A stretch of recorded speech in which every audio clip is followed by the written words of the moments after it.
The evidence seems to indicate that you're watching Dolly Vision.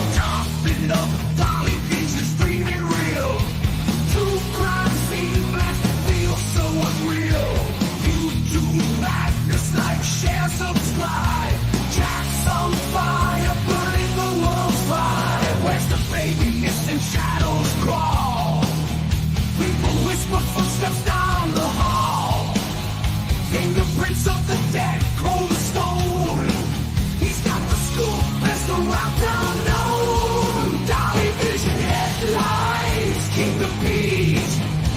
Truth unravels, crackling through the heat. Lost soul shouting, echoes in the night. Rock the truth while live on air light. Top it up, Dolly Vision's dreaming real. True crime scene flash feels so unreal. You do madness like share subscribe.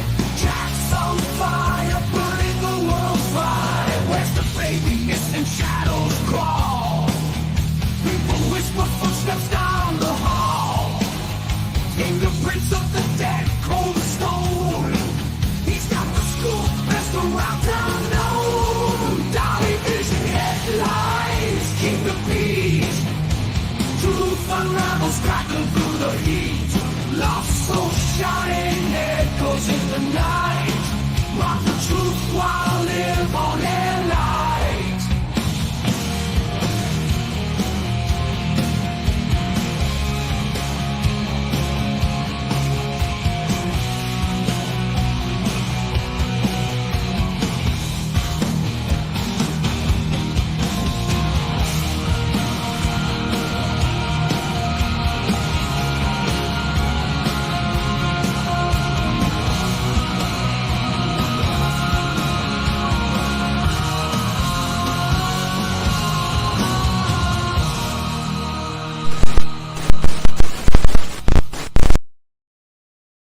Happy Halloween, my beautiful people. It is good to see you guys. Ghosts and ghouls, okay, and goblins. Some of you look like damn goblins. It is good to see you today. Like I said, happy Halloween to everybody.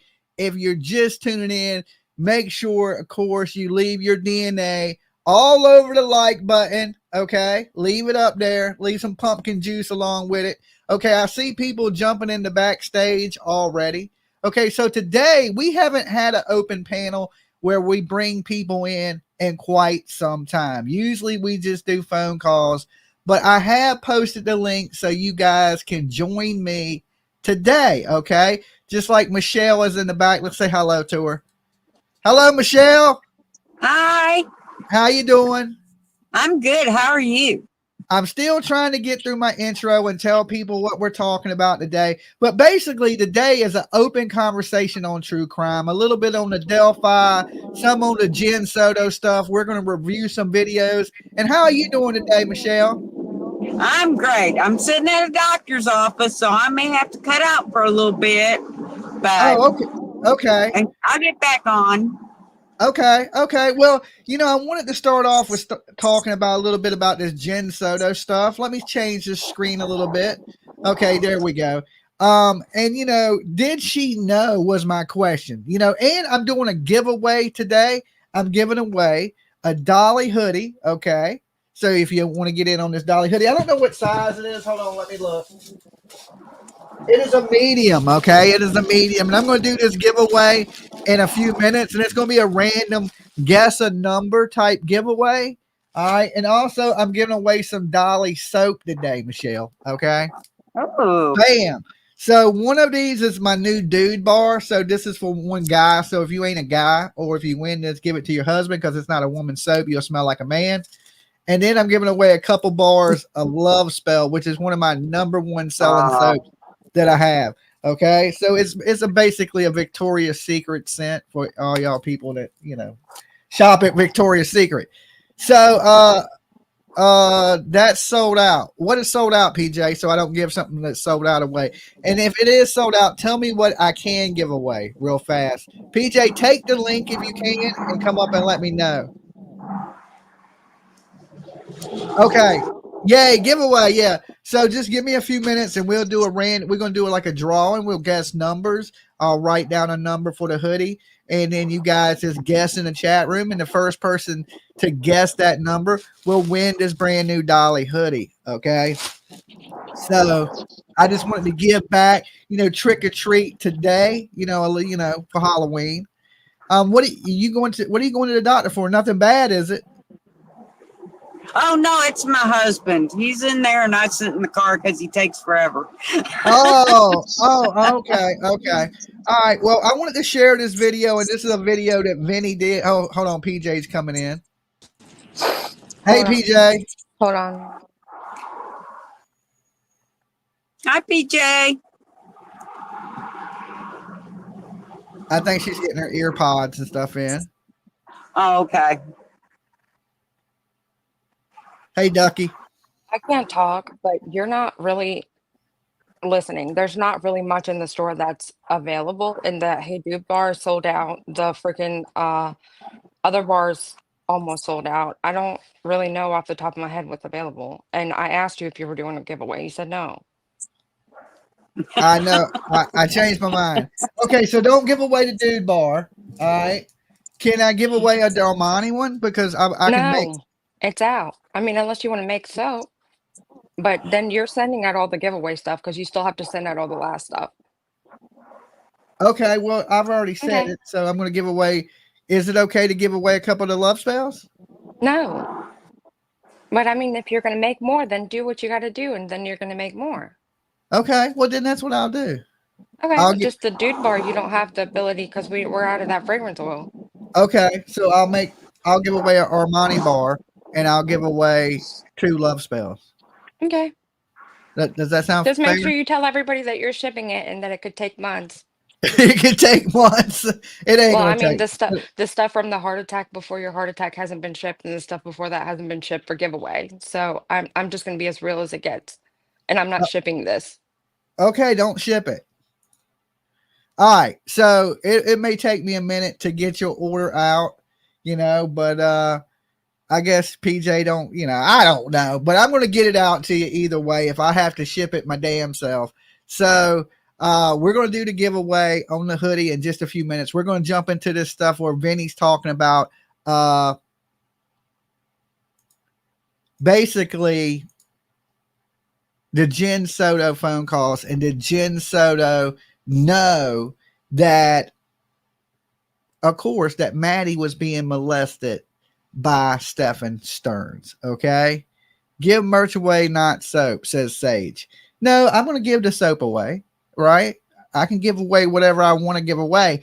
It's mine to give away. Okay. And if I want to make more of it, I'll make damn more of it. It's not a big deal. It's not a big deal. I make plenty of soap. I haven't made none in like a week or 2 weeks.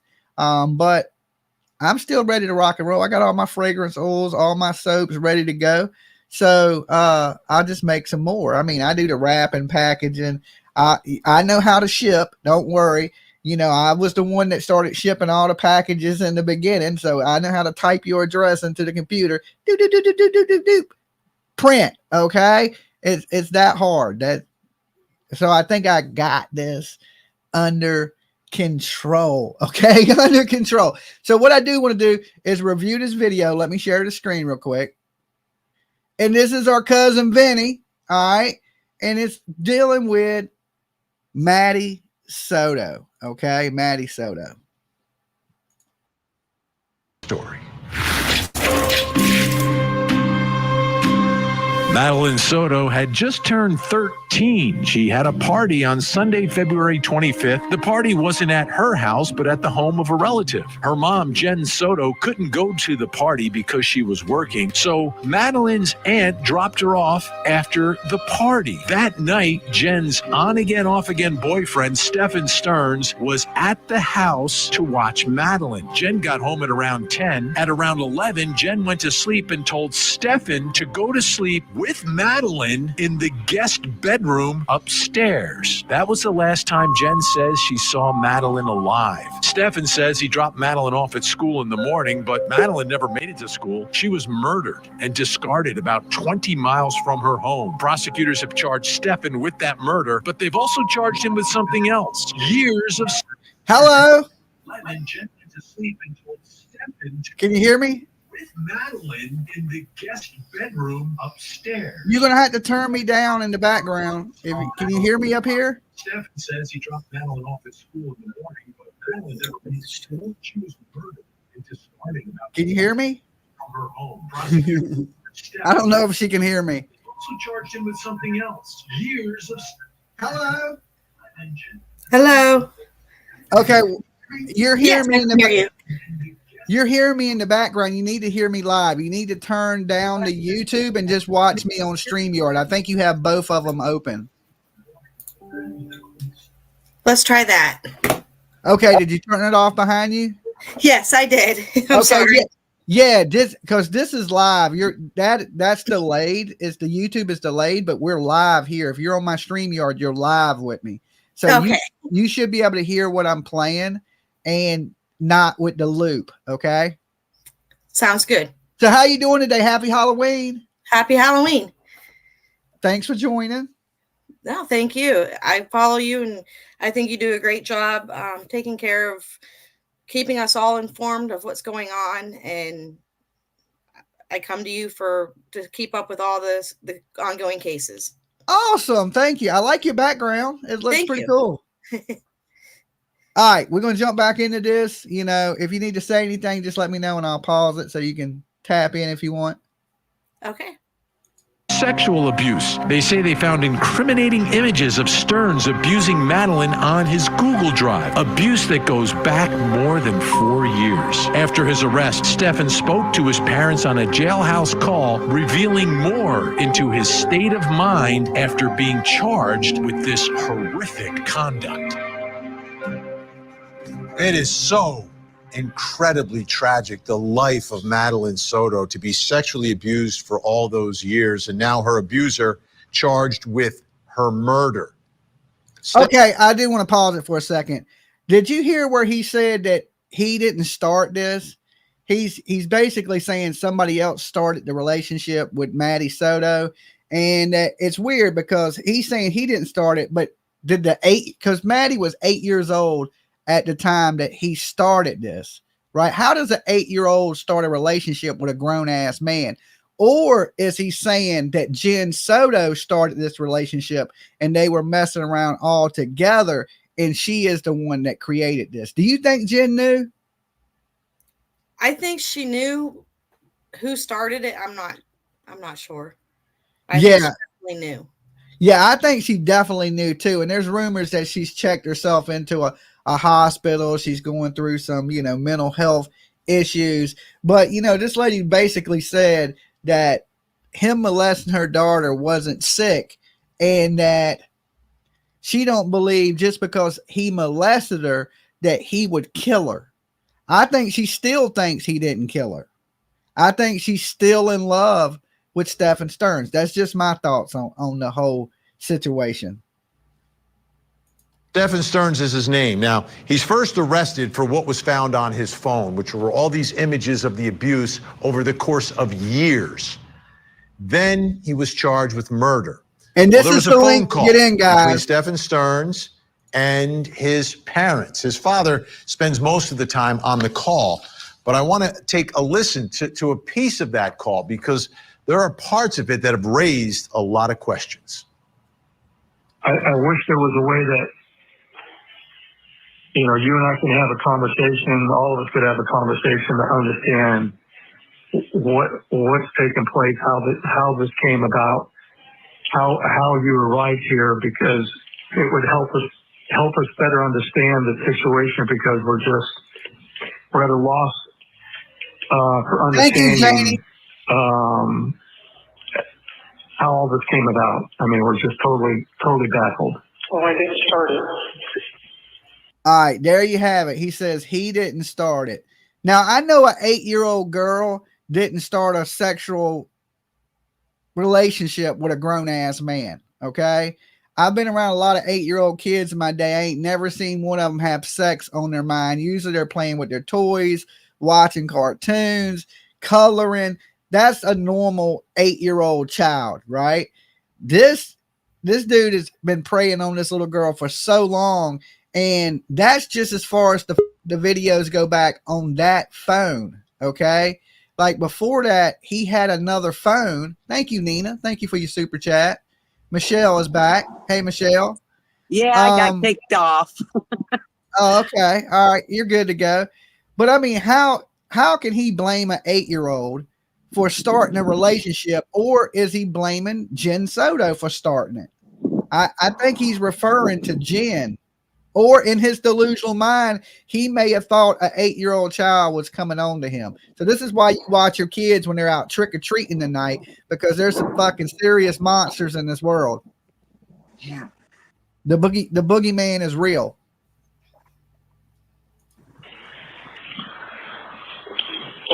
You didn't start it, but you participated in it, which is just as bad as not starting it.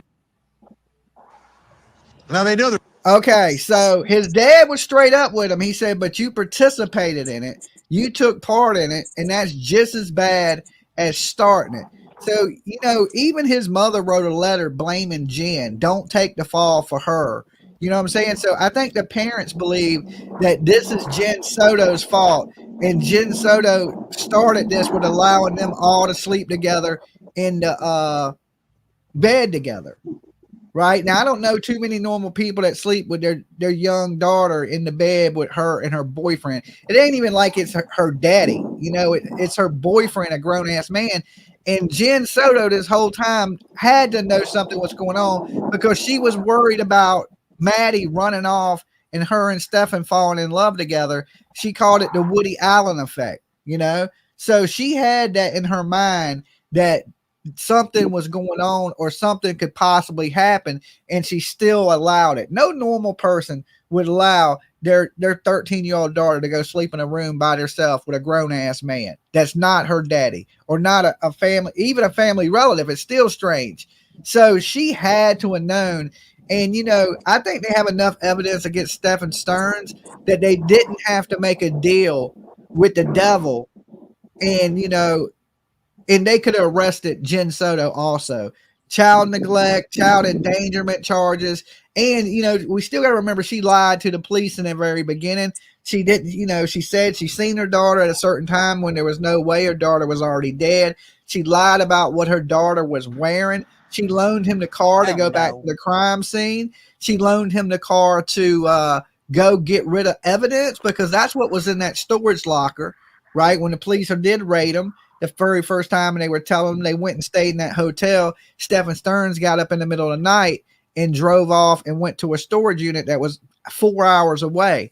So what did he go there for? He had to have been going there to destroy evidence, which I believe was a hard drive. I believe he had a computer or a hard drive in that storage unit, and he went and destroyed that because he probably was into this type of stuff before Maddie, Child P, and I bet he had a ton of it in that storage unit. Thank you, Sharon, for joining up, becoming a member.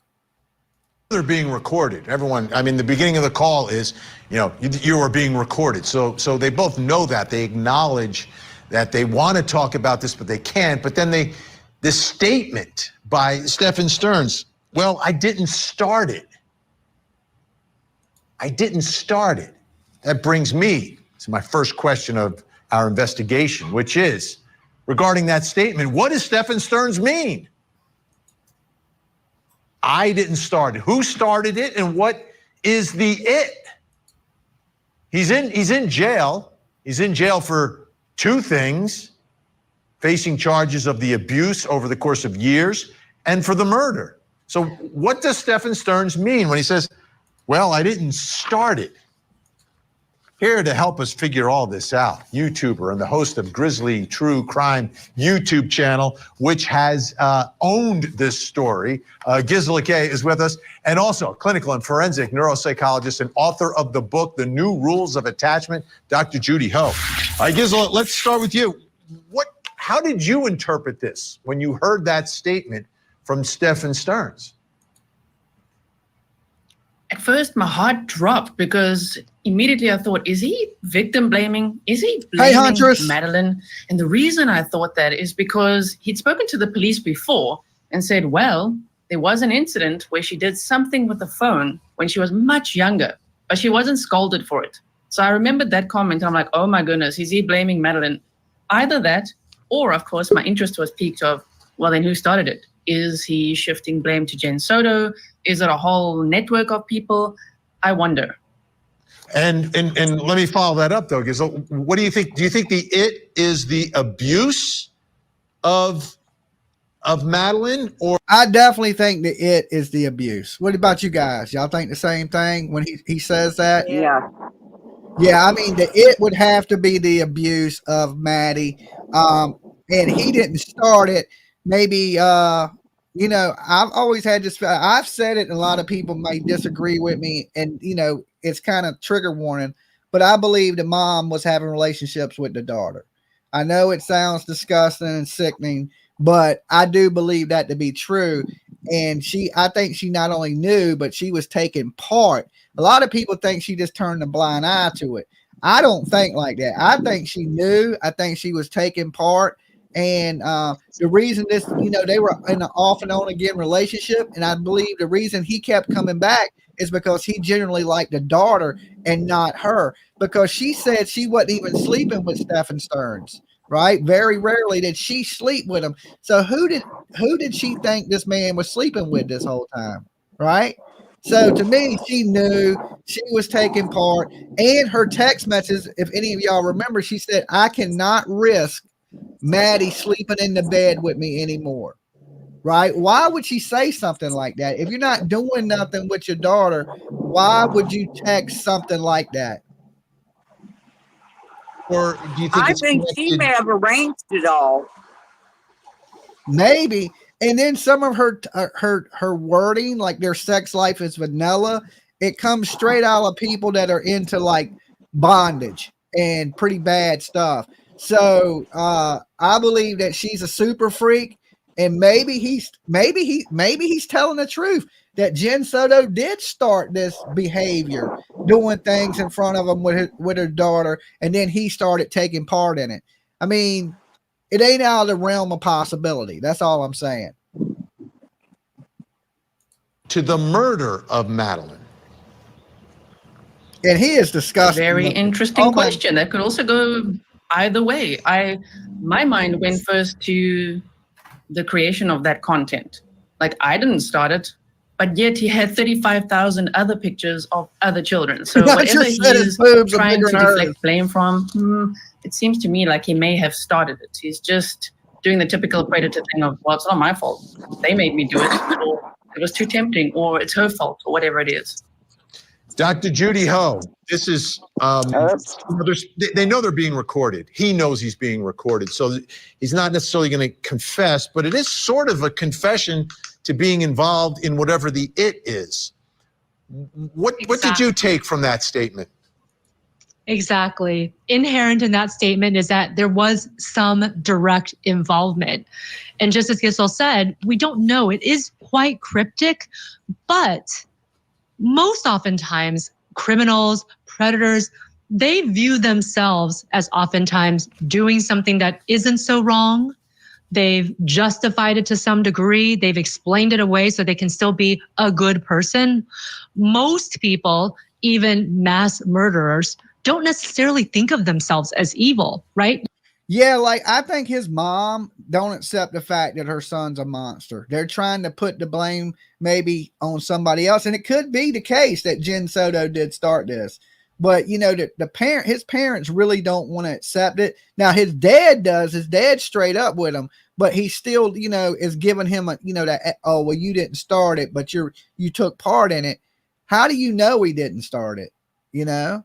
That there's always that question. Maybe Jen is the stupidest woman. I mean, nobody really believes that, but there's the possibility that she's the stupidest woman on the whole entire planet, or she took part.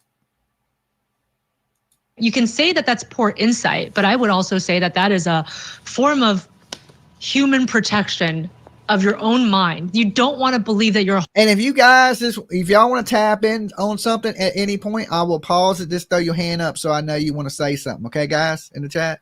Sounds good. I mean, below me. All right. Horrible person. So you make up an excuse that what you did is somehow not as bad as everybody else thinks. So I wonder if something like that is going on. And of course, if that is going on, could be somewhat subconscious, but it could also be intentional, like deflecting the blame so that he gets a lighter sentence. We'll see how the evidence bears out because, I mean, he's running out of excuses. Yeah. Well, I don't, I've seen somebody in the chat say the dad wanted to talk to him in private, right? There's no more privacy. He's in jail. Even on the phone calls, they're recorded. When he goes to visit them, that's recorded. Now, maybe when he gets to prison and they're sitting in a room together at a table, he can whisper something to them.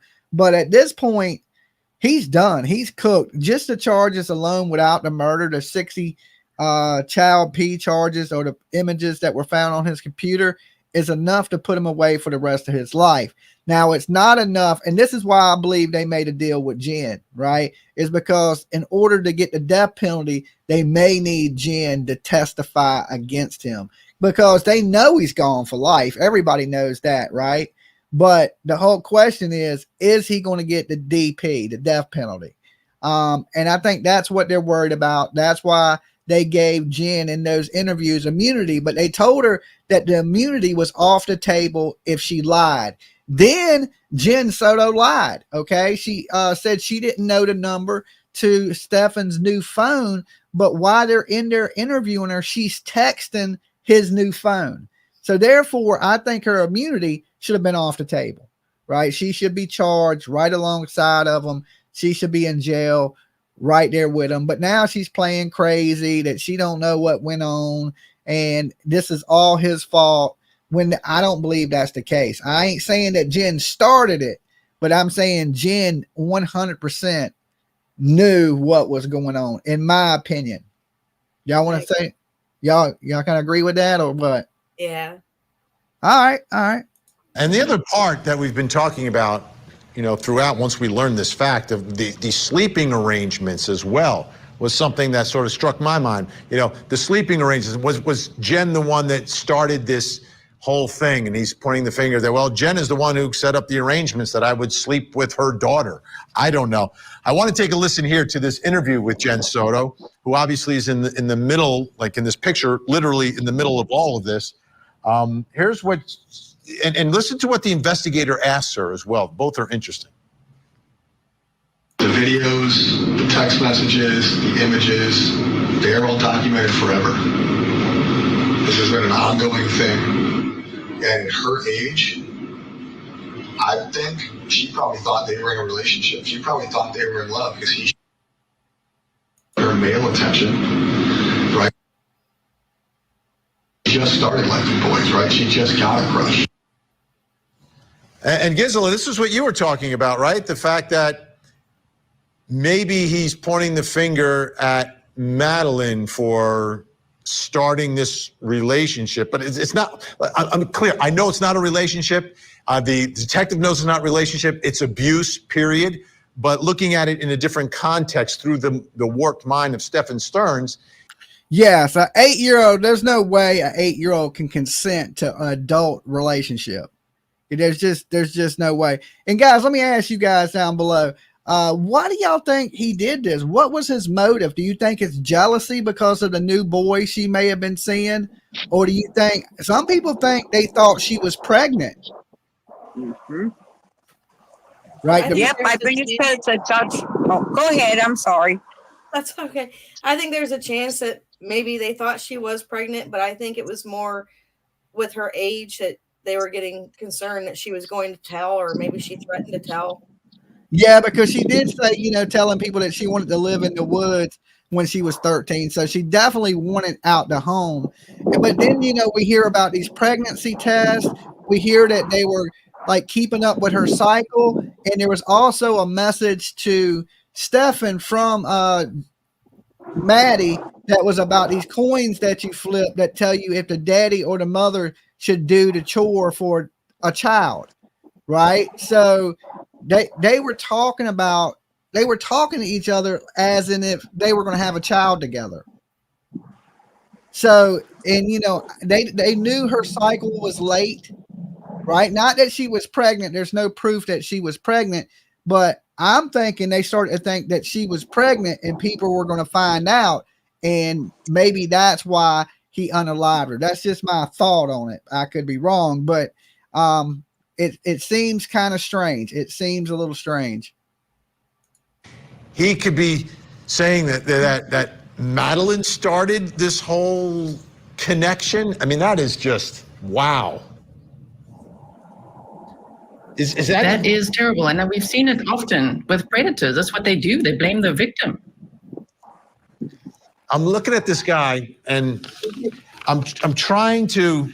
Well, let's do this. I want to put this up. This is Madeline, who had a conversation with her guidance counselor, Dr. Judy Ho. I want you to take a look at this. Madeline reported that her mom's boyfriend was living in the home, and she didn't like him because he was weird.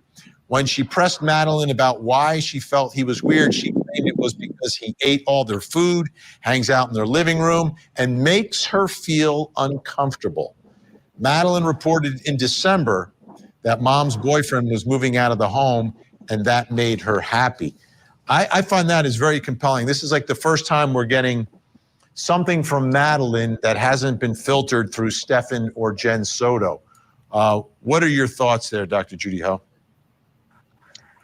Well, Vinny, I think that it's not completely uncommon that a child may not like their parent's partner. You know, obviously, sometimes when parents split up, they're kind of hoping that maybe their mom and dad will get back together, or they just don't like somebody else in the house taking attention away from them. Of course, that could be somewhat normative.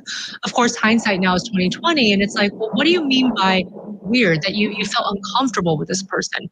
I wish we would have more of the therapist notes and what she said. Did the therapist press a little bit and say, well, what do you mean by weird? Tell me more about that. It doesn't sound like in this. I mean, we definitely know the guy's weird, right? He's definitely 100% weird. And, you know, I could see like, you know, a grown man and he's collecting these little giga toys, like the pocket pets, and he's giving the kid toys, and he's like, he's overdoing it. Like if you was to date somebody, they came in and they were trying to be that involved with your child from the very beginning, I think that would set off a red flag to me. You know, like you're doing too much. And, you know, especially wanting to be with your child alone would be a big red flag to me.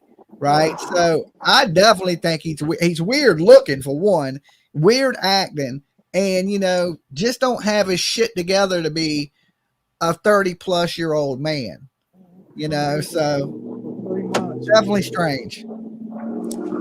This particular conversation, Madeline disclosed anything that would be inappropriate. But that also is not uncommon, because many times children do not report sexual inappropriateness or sexual assault until much later, or sometimes even never. Gisela, the other part of this conversation that I took away from it, between really the father-son part of it, is that the father absolutely believes his son is responsible for all this stuff. I mean, getting very, very little sympathy for his son in this predicament, but he's just trying to understand how all this actually happened.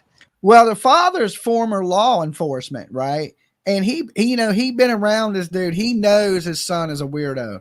They're trying to pin it on that he was in an accident when he was young, and he has mental health problems, and these mental health problems are what led to him doing what he did to Maddie. So they've been trying to get his medical records so they can use them in court, because they believe that whatever brain injury he sustained when he was a kid may have led to him being a child molester today. Wow. Is that what you took away from it? I think so. I mean, in that call, because we've obviously seen lots of interviews and read emails and things between Stefan and his parents, and it's, you know, up and down. Sometimes, you know, they say he's a monster. Other times they love him to bits, of course, because he's their son. But it did seem like the dad was really holding him accountable. Like, why did you want me to come through? Why were you wasting my time? what were you doing? Maybe we can have a conversation at some point. But of course, Stefan has to, as his lawyer said, keep his mouth shut until the trial. All right, coming up next, we've got a lot to get to. Why did Stefan Stearns go to the storage unit? I had wanted to grab a few things and get my ducks in a row, kind of prepare myself for whatever was coming.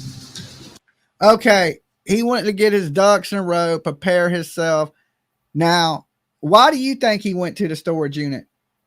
I think he had some kind of evidence, whether it was hard drives or whatever it may have been, and he wanted to get rid of it before the police. Yeah, because right after this, he immediately goes to that storage unit, right? He takes the car in the middle of the night, and takes off and goes there. He's saying he wanted to get his ducks in a row. What the hell does that mean? I believe, like you said, he went there to destroy evidence. Now, it may be bigger than just Maddie Soto. Maybe there was other kids, because on his phone, it wasn't just Maddie. There was other images of small children on his phone. Right. Now, if it would have just been Maddie, you would say, okay, well, he's a sicko that molested this kid. But no, he's a sicko that's into small kids, because he had other images of other children in his phone. And I bet you whatever was in that storage unit, there's probably thousands of images of other little kids. And maybe this ain't even where he started. Maybe he's done this before. So maybe he is, I hate to say this, has done this, dated other women for the reason that they had children, and looking for a passport, flight risk, maybe somebody says. I mean, I don't know. I don't know if that's the case. He was looking for a passport to run, because he really never tried to run, right? He didn't try to run. I think he just I think he knew he was done. And it don't matter if he would have ran with them charges he had, they would have tracked him down to the end of the planet. Okay. They would have found him. So I believe he destroyed evidence. Yeah. We are in Georgia for the trial of a wife who's accused of killing her husband and then burning his remains. We see the opportunity and the motive. What do you think was on the phone? Text messages. Emails. Phone stuff. Pictures? Oh, yeah. What kind of pictures were on there? Training card pictures, lightsaber pictures. Here's where I'm going to be brutally honest with you. There's your phone. Okay, so he said in his phone he had trading card pictures, lifesavers like the damn, what is it, Star Wars. And then, the police tell him, I'm going to be dead ass honest with you. There's child P on his phone. And he tried to wipe that phone. Okay. And he told Jen Soto that he accidentally just deleted everything on his phone. It is very hard with an iPhone to absolutely delete everything on your phone. I don't even know exactly how to wipe the phone on my phone. So I've never accidentally did it. But even when you go to erase something, it makes you verify that you want to erase it. So it ain't like you hit one button and everything's gone on your phone. You have to hit multiple times to delete everything. And he went in and factory reset his phone. So he thought that was going to erase everything on the phone. But one thing we've learned in like the Karen Reed trial and other trials is you can never delete what is on your phone. It is there forever. The only way you can delete something is to overwrite it. And you don't have the ability to overwrite on your phone. So whatever you put on your phone, ladies, if you got booby pictures or anything bad, just know that that is on your phone forever. Okay. If they ever get into that phone, they're going to find it. And not only that, but a lot of phones these days, when you do take a picture, it saves it to a cloud, a backup in the inner space, in the air somewhere, in a magical cloud. So they always have the ability to go back into your phone and, look at the pictures, look what you've searched. Not only that, they can tell what text messages you typed and didn't send. So say you type something and you go, oh, no, I'm not going to send that. They even have the ability to tell what you typed. So anything that you do on your phone can and will be used against you in the court of law. All right. So that's why when people get in trouble, them phones come up missing, because if they have access to the phones, they got access to everything you've done, everywhere you've been. And like I said, now it's getting to the point they don't even need the phone, that everything is backed up in a cloud. And I'm pretty sure you know what some of those pictures are about. Should I be talking with a lawyer right now? Should he be talking with a lawyer? He knows for a fact that he should be talking with a lawyer, right? He better be talking to a good damn lawyer, because one, you're going to prison for the rest of your life easily. And, you know, they're fighting for the death penalty to make sure he gets executed. But, you know, the bad thing about execution in this country, it takes 20 to 30 years for them to execute you. I believe when you commit a crime this heinous against a child, they should execute you in 3 to 6 years. It shouldn't be 20 years from now. And because you can sit on death row so long that the state decides, okay, we're going to do away with the death penalty. And then they turn it to a life in prison. And then he never gets executed for his crimes. And I don't think that's going to be should be the case.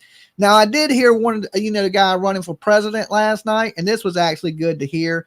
This is probably one of the best things, and this ain't a political channel, but this is probably one of the best things I heard Trump ever say. He said, if you're a legal immigrant in this country and you come into this country and you kill an American, right? No matter what state you do in, he's going to create a federal law that you get the death penalty, that you get executed. It don't matter if the state don't have the death penalty. If you kill an American and you're a legal immigrant and you come into this country and you do it, you're going to be executed no matter what state in the country you're in. I think that is a great law. I think that is one of the best things he said.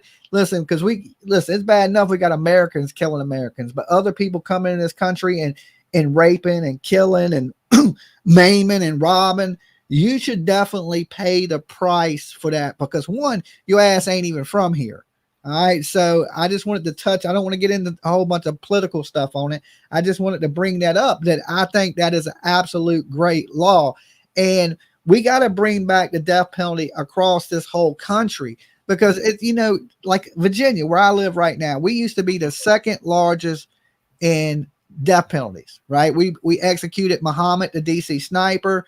And we're right behind Texas. Texas is leading in executions. It was Texas, Virginia, Alabama don't fucking play. Alabama gas chamber you, right? So now it's Texas, Alabama, but it was Texas, Virginia, Alabama. So I just feel like you can come here to Virginia and you can kill me, and all you're going to do is go to prison for life. To me, that's not justice, because I'm more of an eye for an eye kind of guy. You take my life, you deserve to have your life taken. But a lot of these states are switching up, right? And saying, okay, we don't want to play God. We don't want to execute people. Two wrongs don't make a right. But when you do something so heinous, like where, there's no doubt you've done it. You've done a crime against a child, right? I believe you should be executed in 3 years. Just my opinion. What do you think about that? I agree, if not less. Yeah, there you go. That sounds good to me too. Yeah. And he knew what they found on his phone, which are all these incriminating pictures of the abuse of little Maddie Soto through the years, not just at the time. And then California's so bad, you can kill every fucking body and they'll let you out of jail as long as they make a good documentary about you, right? That's the bad thing about Cali. You live in Cali, the dude can kill you and he'll be out of prison in 6 months. Like, it is insane. We need our punishment for crime should be the same. We're the United States of America. We're not a bunch of individual countries, right? The crime they should hold you accountable for your crimes the same, no matter if you're in Florida, if you're in Cali. Okay, let me throw this picture. Okay, it is Mab. All right, Christina, happy Halloween, Dolly, PJ, and Turtle Gang. Happy Halloween to you too. All right, let's bring in Mab. What's up, Mab? What's up? Peace. Happy Halloween. Happy Halloween to you. We're just going over this, who started this, Mab? Who started it? Let us know. Who do you think? I think it was Stephen Stearns. Maddie couldn't have started it. She was 8 years old, for Christ's sake. I know. And he's pretty. And It sounds like he's victim blaming, or is he underhandedly blaming Jen Soto? you could be blaming Jen Soto because she was probably freaky enough to have started it. Maybe. I was thinking the same thing, man. I was thinking the exact same thing. Maybe it has something to do with she starting it, you know, maybe possibly doing things in front of him with this little girl, and then he started taking part. Now, Right. that don't mean that's true. That's just my opinion, you know, a possibility, a theory. But either way, I believe they both should be in jail. I think her being free, I don't think they needed to make a deal with her. I think they had enough evidence against him that even if she didn't testify against him, he would get convicted and he would get the death penalty. They had enough on his phone to send him away for life without the murder. Why would they need Jen Soto for anything? I know. That's why, you know, here's one thing. Why does an innocent person need immunity? They don't. Yeah, amen, right? Like if I didn't do it and you're offering me immunity, I'd be like, oh, I don't need your immunity. I didn't do it, you know? So if you're taking immunity, you're guilty of something. Exactly. That's just truly what I believe. Time, you know, her 13th birthday. We're going 4 years plus backwards in time. She's a little girl. Now, before he's arrested, but after Jen and Stefan had reported Madeline missing, there's a little window of time where Stefan is a free man. And one night, he takes one of those nights, he takes a trip down to his parents' house and then to the parents' storage unit. And that comes up in the conversation with his father, because his father had set him up with a hotel room to keep away from the media, et cetera. The house was a crime scene. So he had like set them up in a hotel. And then Stearns gets in Jen's car, goes down to the parents' house in the storage unit. Take a listen. There's some explanation why you left and went where you went? I was driving around. Okay, understood you were driving around, but they know where you were driving around. Yeah. And we know. Okay. I had wanted to grab a few things and get my ducks in a row, kind of prepare myself for whatever was coming, but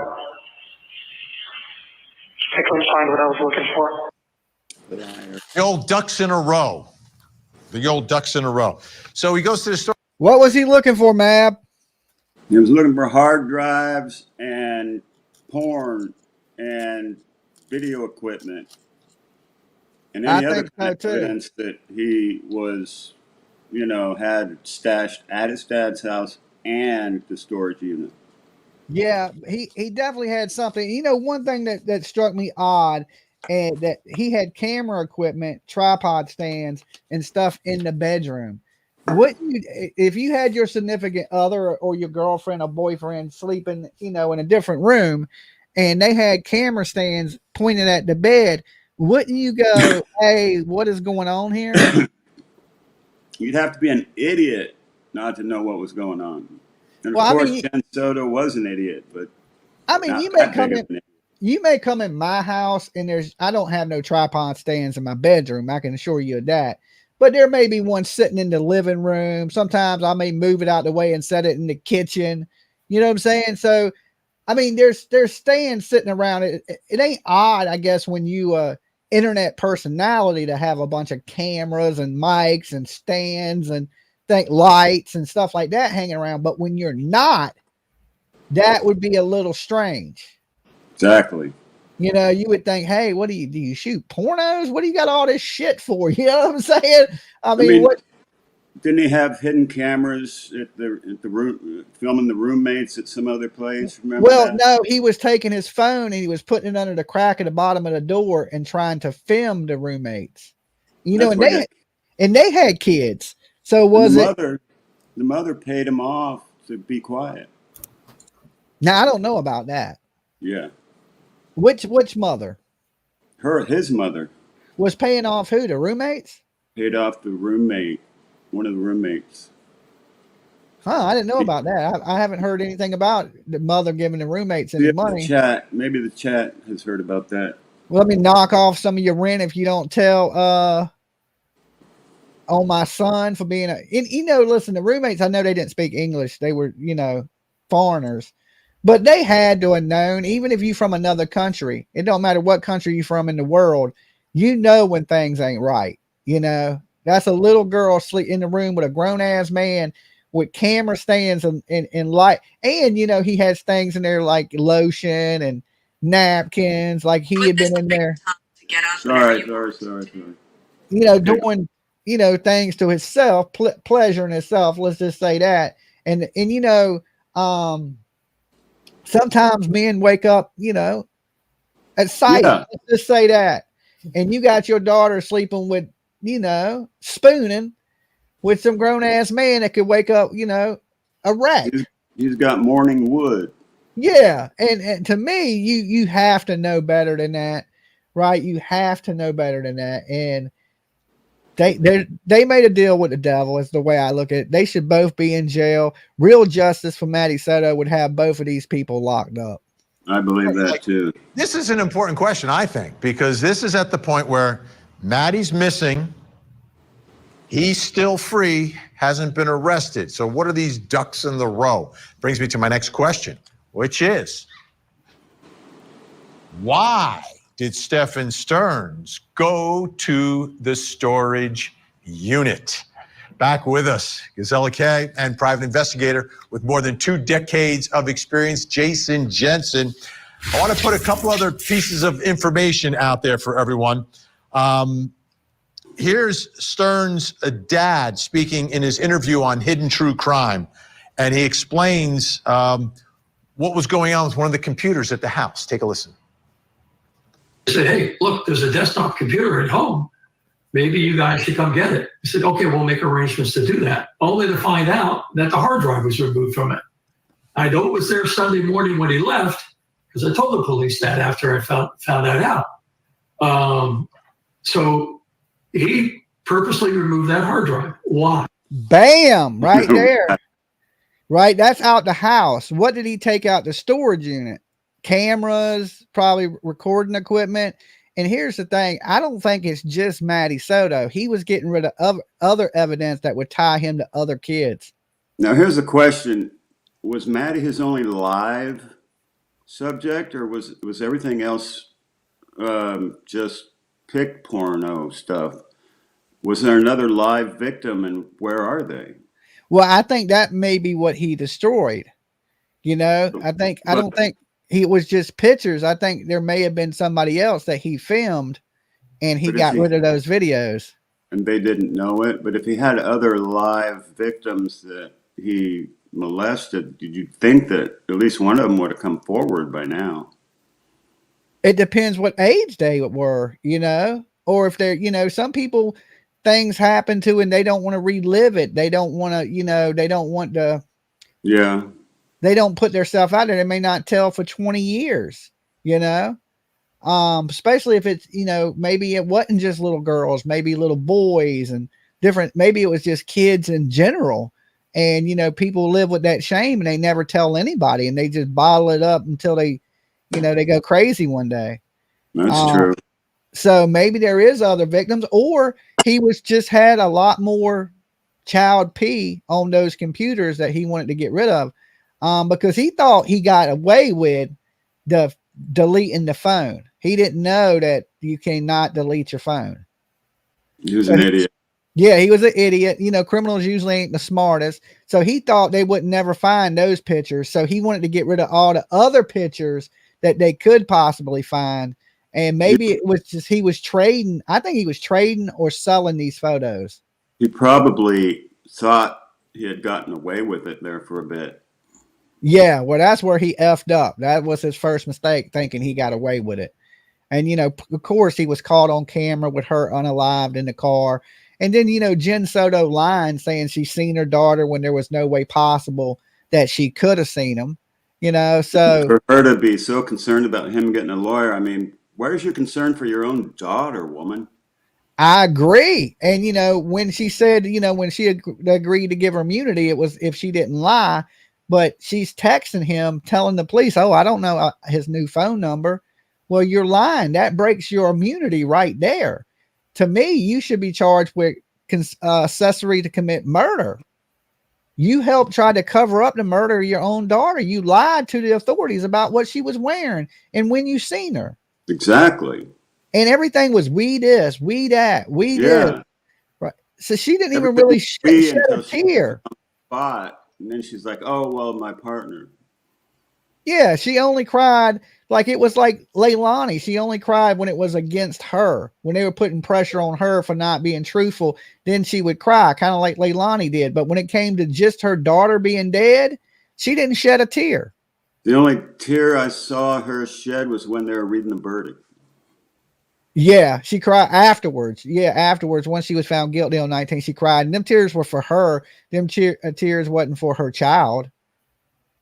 Exactly. All right, let's do it. So you've got a missing hard drive from one of the computers in the house, and then you've got this. This was written by a detective. I contacted Chris, meaning the father, by telephone, who stated he was cleaning out the storage unit he had on Executive Avenue. Chris stated he opened one of the storage bins and located a hard drive that would be normally housed in a desktop computer. Chris stated Stefan must have gained access to the storage unit when he made the trip to Northport on 2/28/24. Gisela, what are your thoughts about this trip to the storage unit and the ducks that need to be put into this row? I think the trip to Northport itself is interesting because his dad had just come from there to support him. So off he went, and apparently, yes, he went to the area of the storage unit, I'm sure, to hide hard drives or maybe dig around in boxes there for other flash drives and things like that. But he also apparently went close-ish to the home, maybe to connect to the Wi-Fi, to access his Google Drive, to delete all of that digital evidence as well, seeing as the police already had his phone. So I think he started panicking about, those ducks in a row is really deleting everything that he possibly had. Yeah, Jason Jensen, this makes him look so guilty and sort of in a panic mode. Well, I mean, he's definitely guilty. It ain't no making him look guilty. When you have video of him, sexually assaulting a child, it's a wrap. It's a wrap at that point, Especially when you got certain markings on your 1202. Yeah, on your 1202. And, it looks like he went to the house first and then tried to hide these in the storage unit because, they found a hard drive in the storage unit. So maybe he thought they wouldn't know about, go search his parents' storage unit. So he went and hid it there. Or he had some other things there and he hid in the flat. What they got there has nothing on it, because they haven't said anything about pulling anything from the hard drive of the storage unit. Okay. We haven't heard anything about anything being found in the storage unit damaging to him. Why would a hard drive be in a storage unit if it didn't have anything on it? I mean, I don't know, but they, on it. Yeah, I mean, it had something on it. Yeah, but if it was something on it, they would have took it and used it. For every picture he would have had, that would have been another charge. Let me know, Dolly, if you got somebody else that wants to come up, but I'll hang with you for a while. Okay, it ain't no problem. We're going to do this giveaway on this hoodie in just a few minutes. I wrote down the number, and I'm going to have people guess the number in just a few minutes. I want to get through a little bit more of this video, and I'm going to start guessing right now. Look, remember, guys, this is a girl's crop top hoodie, and it's a medium. So if you're not a medium, let somebody try to win that is a medium, okay? And I'm going to give you my email address to email me directly so I can ship it to you, because PJ she don't want to ship the giveaways because she has so much to ship from the store. So I'm going to ship the giveaway tonight. All right, myself. I can type in your fucking address. It's not that hard. Right. So, but you're going to have to email me because I don't check the emails at Best Soap in the Game.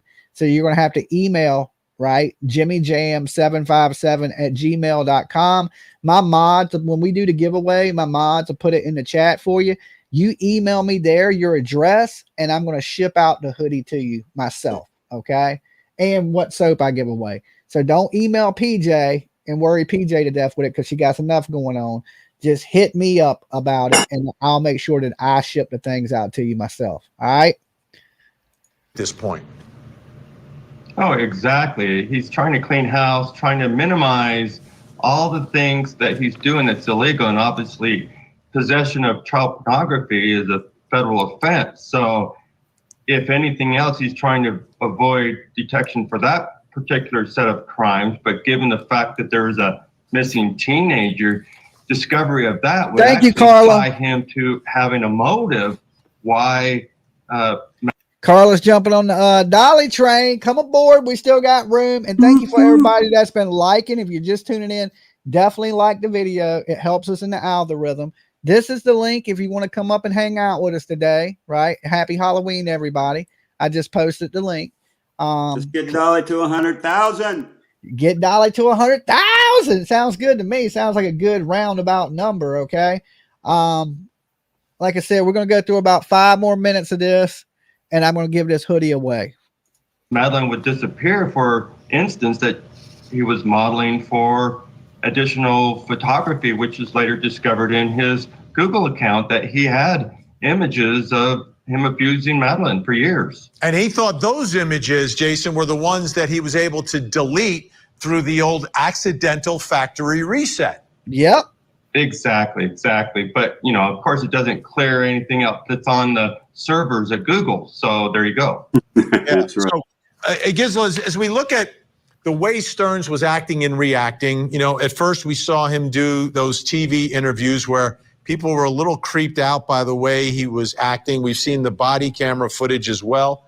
What's your overall take on the demeanor and actions of Stearns between the time that Madeline goes missing and when he is arrested?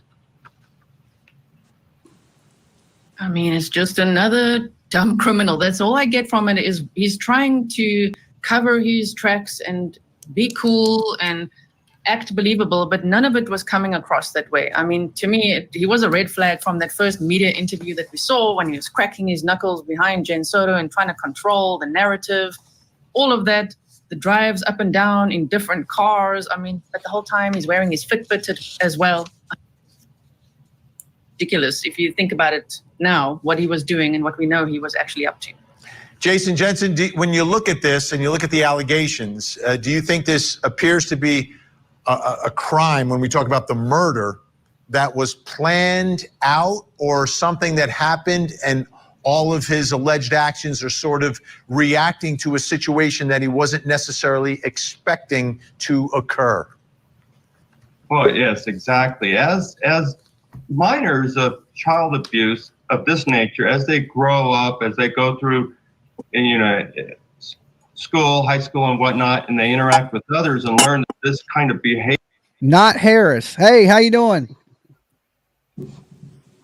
Can you hear us? Hello. Can you hear us?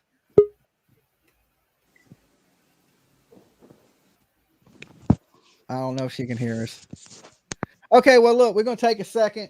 I'm going to take a second to give this hoodie away since we're at a break point right here. Okay, this is what I want from a chat room. Now, let me explain this to you guys real quickly. All right, we're giving away this hoodie. It's a size medium, so if you ain't a medium, don't start guessing, okay? Let somebody that's a medium try to get this hoodie. It's a girl's hoodie. It's not a guy's hoodie. It's a crop top girl zip-up hoodie. I'm going to ask you guys to guess a number between 0 and 200, okay? The first time, listen, you may be the first person to get it, but it's the first time I see the number in the chat room, okay? And you can go now, all right? 0 to 200, the first person to get the number is the winner, all right? The first time I see it. And I have the number right here in my hand to show you I'm not cheating, all right? But it got to be the first time I see it. You may be the first one to say it, but it's the first time I see it because the chat will be moving fast. All right. Shit, it's moving so fast. I can't even keep up with it. All right, let's see. And this is for a medium girl's hoodie. All right. You can guess as many times as you want, but it's the first time I see the number in the chat. All right. I've seen some stuff close to it. I haven't seen it yet. Let's see. Nope, I haven't seen it yet. I'm continuing to go down the chat.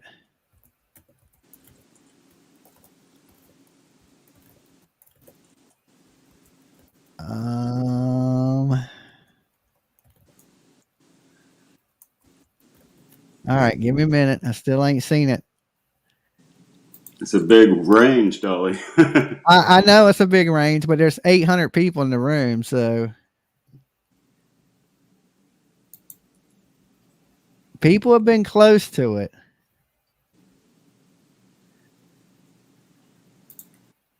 All right, I'm still looking. Still looking. It may take a minute. Sometimes it takes a few minutes.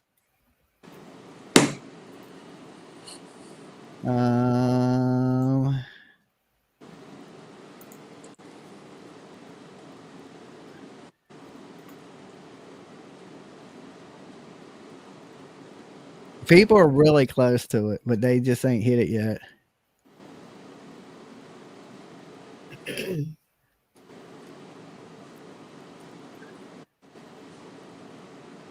All right.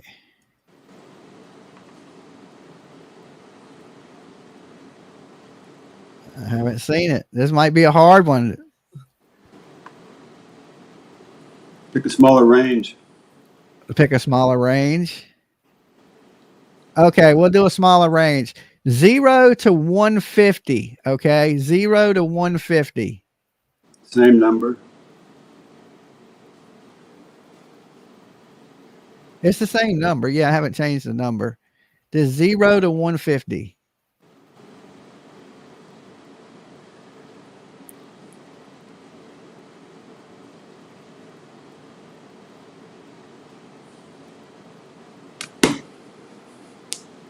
I'm done guessing. Pick the hard number is what it is. All right, let's see if anybody gets it.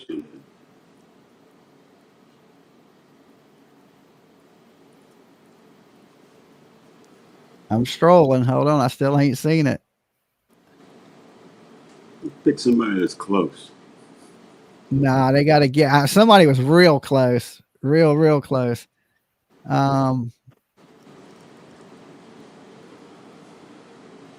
Okay, I'll narrow it down a little bit more.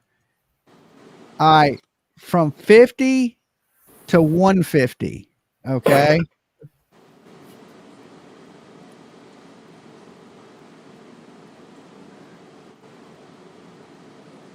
From 50 to 150.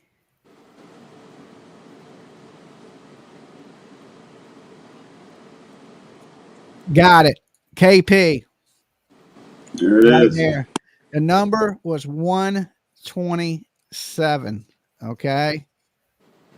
Let me show y'all. So y'all know Dolly didn't cheat you. We believe you. Was the number. Okay. So KP, you got to send me personally an email. Don't send it to PJ or she'll stab me in the face with a butter knife. Okay.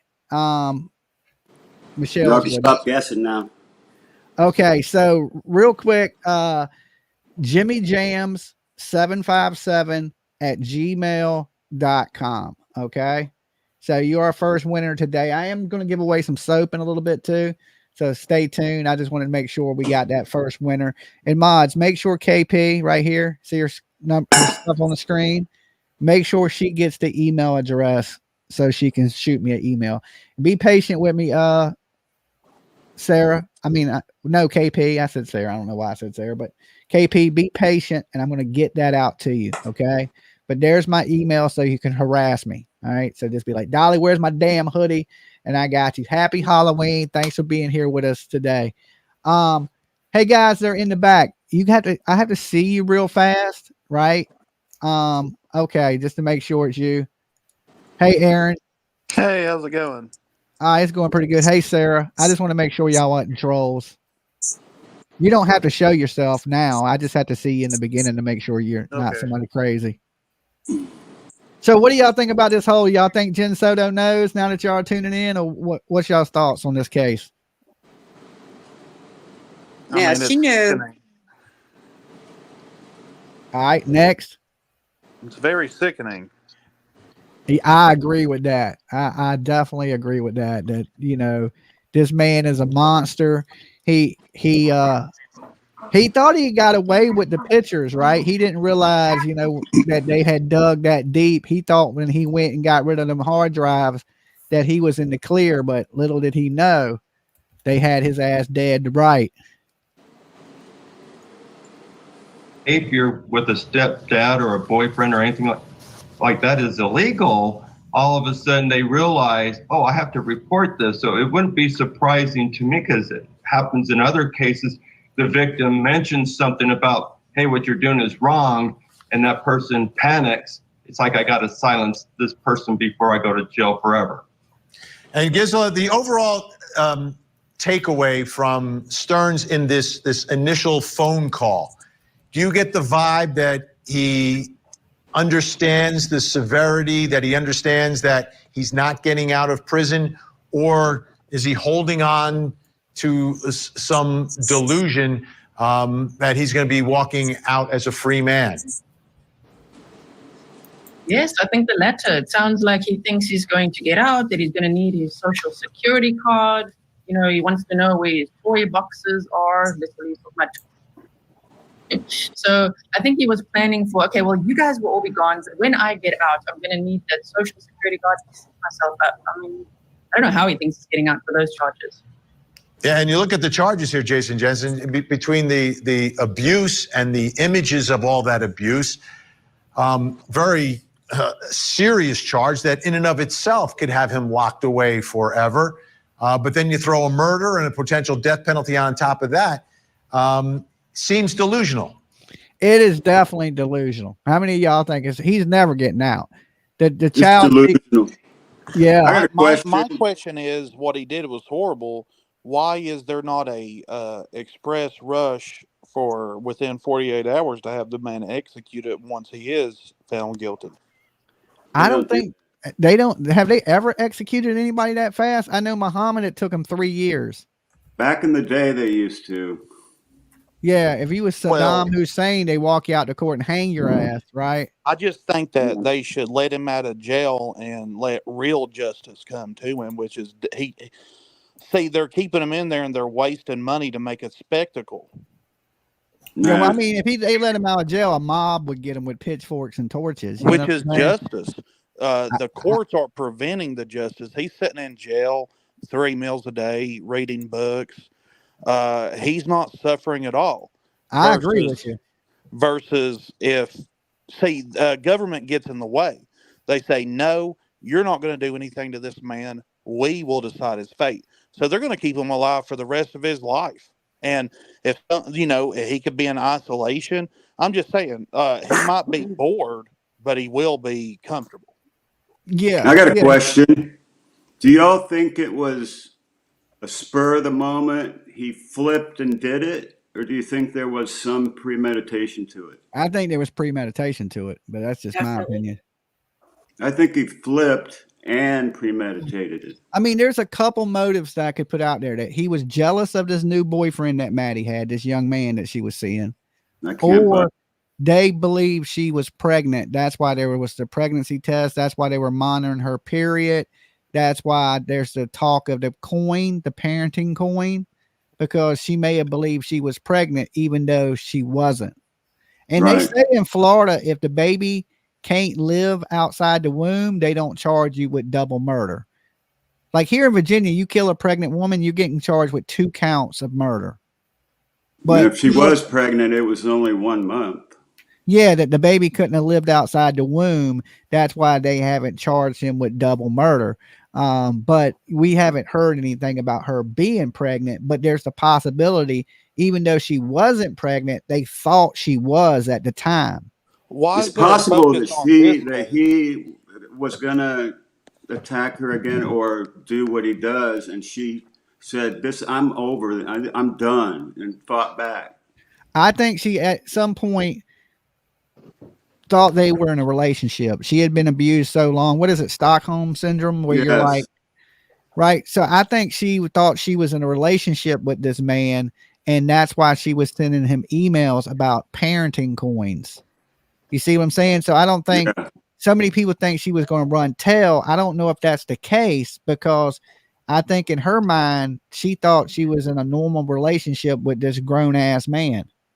And then realized what it really was and maybe decided she was through. Something caused him to do it, because he didn't kill her from the time she was 8 to 13. What made him decide that day, hey, we got to unalive this little girl? It sounds to me like you guys are outraged about this particular case whenever American soldiers do this as a profession. They kill people, including children and pregnant people, as a profession.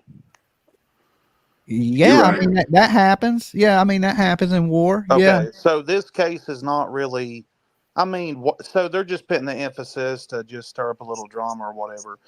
But if you guys are actually outraged about child murder, the idea of child murder, not a specific person, not an event, but the idea of child murder. That's what we need to do. Even U.S. soldiers, if it's found out that they killed pregnant women and kids, they're tried. I had a neighbor. The military tries them. Daddy. You know, so there's justice for that too. It's just finding out who did what and where. You and I have different definition. Your definition of justice is put him in a cage, give him 3 meals a day, take money from taxpayers to keep him up. My idea of justice is to act in self-defense and kill them on the spot. Well, yeah, I don't know about kill them on the spot, but I mean, within 48 hours after the conviction. I believe people should have the right to appeal, right? I do in the system. I don't think it should, you know, I'm not for 20 years to execute you. Definitely not. Because a lot of people get mischarged and get the wrong guy. Then that's when you start executing innocent people, and we got to avoid that. Okay, so it sounds like the problem is not, it sounds like the problem is government. They really murk the waters, so we don't need them to decide what's wrong or right. I believe that the local community should decide the fate of this man, because it's their community. It's up to those people in that community to decide how to keep themselves safe. It's not up to this county government. It's not up to no government. It's up to the individual to protect themselves. And if it was me, I would call for his immediate death. Yeah, if you started asking for the opinion of people or the families to determine it, there's a lot of Christians in this country we would that are here. Nobody would get executed. You understand what I'm saying? There's too many people that want you not executed. That's why they're doing away with the death penalty now, is because of all these people crying that it's wrong to kill people. There's so many. No, it's not wrong to kill people. It's wrong to murder people, initiate violence. It's perfectly okay once violence is initiated against you. Like Madeline could have killed her husband, and that would have been righteous. God would have. That's actually what God wants her to do, is defend herself and her child. But because of her Christian belief system, that's probably why she didn't do it. Yeah, but I'm just saying that in this country we live in, if you went by them rules where the city or the people of the town get to determine, what would you do when you got into Christian towns and people were getting killed? Most Christian people ain't going to want you executed. Stand in my way of, what do you think is going to happen if you stand in the way of people trying to execute a convicted pedophile? Well, I mean, I'm saying if you're saying it's up to the people, the mass majority most likely would want that person not executed just in case. I'm not a majoritarian. I think majoritarianism is one of the, that's democracy. That you're describing democracy. I am a libertarian. But if I wasn't a libertarian, I'd be a Republican. I don't. Well, it's all democracy. That's still counterproductive. Yeah, it's all the same thing. No, it's not, because democracy is like if 6 out of 10 people vote, then it's correct. That's no. We need representatives with a high intelligence and consciousness to make decisions for the rest of us, because. But then you would be a dictator. We don't live in a democracy, by the way. We live in a global communist hierarchy, is what we live in. We live in a republic, supposedly. No, it's there's nothing republic about it. We live in a communist society. Our wealth is we're Not full taxed. communist, but you're leaning that way. Well, no, we are, because we are taxed and then our wealth's redistributed. Anyway, The let's not get dollar into amount, political like, stuff. Yeah, we're getting a little off track. Yeah, the dude needs to be executed. I mean, we can argue about how long. We all agree he needs to be executed. We're on the same page as no, you no, on we're that not one. getting off track. We're expanding upon, instead of looking at individuals, we took it to events and we're expanding it to ideas. That's what you're supposed to do in conversation, instead of trying to whittle it down. Like, you're trying to hyper focus on one person or Well, one we're series of discussing one events. person right now. We're not discussing global events, everything that's happening simultaneously. We're discussing one event. So yeah, Yes. we are hyper focused on the one event that So we what are I'm telling you discussing. is that in a conversation, events have an idea behind them. And so you, like, in the expanse of your consciousness, you're supposed to go from the event. What does the event mean, and how can we change it? That's called talking about ideas. Yeah, well, I mean, I'm not now. I'm for executing a man, but I say we have to be fairly and do it in a system that is just for everybody. Like, The what if you system was is not accused of just. somebody and the people found you guilty and you don't have a chance to fight for your life because you're going to be Right. executed in But the 48 current hours? system is not just. The current system is a perversion of justice. Oh yeah, it's not complete. I agree with you that We're it's never not. going to have Okay, a so it perfect needs to be system. removed. So we need to remove it and do something else. So we got to remove it, because once government gets the power, it will never voluntarily relinquish it. So it's You're gotten right. out of hand, and according to the Constitution, we are to rebel and overthrow it. And by overthrow it, I mean kill people. And on But that there's note, definitely no Hi, perfect everyone. Can system. I jump in?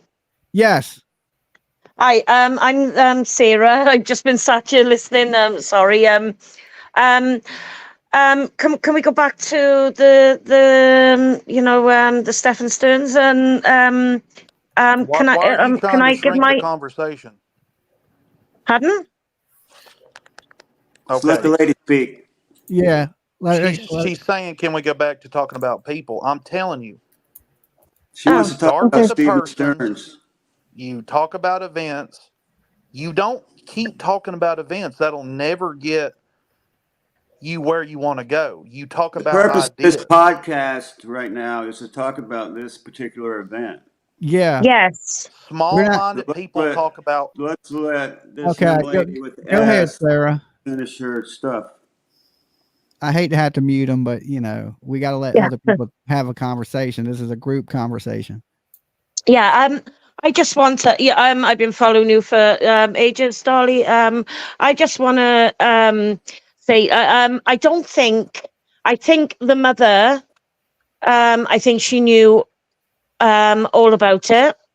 I've come from a situation like that back Uh-huh. from when I was younger. My mother knew all about it and still stuck by my stepfather when he went to prison as well and waited Wow. for him to come out. I'm in Wales in the UK. Uh-huh. Yeah, so it happens. It's totally, it's to me, she's from everything I've watched, she showed no reason why she didn't know about anything. The way she acted, the way her the way she looked, everything, she knew what was happening to her daughter. Uh-huh. And I just don't understand why she isn't in prison at the same time as him. I have a hard time, just like you, Sarah, trying to figure out the same thing. I mean, I know they want to use her as a witness in the death penalty case, but I really, truly don't think they need her as a witness. I think the evidence that's been brought forth is so damaging that he would be convicted by a jury of his peers either way. Yeah, 100%. Yeah, I think, yes. So they've got all they need. So why don't they do that, convict her as well? Because it's clear from the way she reacted and the way that she, oh my God, if my child was missing, I would have been, I have been, my child, I had, there was an incident before, like, my daughter, she was like 15. And she'd gone out with a friend, and turns out that they'd had a drink, and whatever, and then they'd had an argument, and then I heard off a friend and that the other one had punched the other one, and my daughter, and so we had all of the neighbourhood out looking for her. She was found in a bush, she was all right. She was just worse for wear, but at the same time, that's what you would want to do. You would. It's no, I can't get my head, because I think it's because it's different countries. I don't think this would happen. It's because I'm in Wales. So I don't know. You can tell she's guilty. You can tell the mother is totally 100%. I'm shaking so much because I've never talked on things You're before. fine. Don't be scared. We're all cool people still. Like sitting with some old friends. I'm always saying, but I never even comment on chat, really. I sent you a couple of super chats the other day, but I never bother. But God, no. Well, it's good to talk. It's good to talk to you. Don't be scared. Don't be nervous. We're all family here. Easy, honey. I let somebody else. I just wanted to say. I just think, and I know personally what my mother done to me. So it doesn't matter, even if it's blood. It doesn't matter, So even if obviously she was her daughter, it doesn't matter, because if they got something for a man, they don't care about their kids, and that's what happened. Did you ever find it in your heart to forgive your mother? No, never. She's still alive now, and I'm still waiting for her to die. Okay, I can understand that. I mean, she tried to contact me. She tried to contact my kids as well, and then tried to take me to court to say, here in and say that she wants to have contact with my kids. But obviously, once I took the records of of the abuse and everything like that, and where she stuck by my stepfather and everything like that, and I ended up being adopted and whatever, then she obviously she couldn't have custody, any contact with my kids whatsoever, and I mean, she don't really deserve it. And no, people handle trauma differently in life. Some people, you got away from her and don't want nothing to do with her. Some people, they choose to forgive and, not forget, but forgive, to heal themselves. Never. I look at the same way as right now we have this Menendez brothers thing going on. They killed their family and they're about to get out of jail, when they could have just easily left and got away from them people and never looked back. Yeah. Right. And that sounds like what you did, is you got away from her. You never looked back. You never wanted nothing else to do with her. And that's what a good person would do. A bad person would go in there and kill their parents, Yeah. So we're dealing with that right now in the U.S. with the Menendez brothers, So I recommend that to people too. If you have the ability to get away from those people, get away from them and never look back. You cannot pick your family in this world. You're born into it. Yeah, and that's it. And my mother even came to the children's home that I was in, and I recently had all my care files through, so mountains of paperwork to look through, and reading some of the stuff, where she said, if I didn't drop the charges against my stepfather, she was going to kill herself. I remember all of that, but then reading it all again, she tried to guilt trip you. She tried to guilt trip you. I'm 48. 48 now, and reading it all again just brought it all back. It was like, wow. What an evil that, and I can understand how evil some people can be. Yes, because I would never. I have 3 children, and I would never do that to any of my children ever, ever, ever, ever. It's like being re-victimized. Yeah. It brings it back up, even when you get away, and then people can come back into your life. That's the first thing you think of as being, abused. Yeah.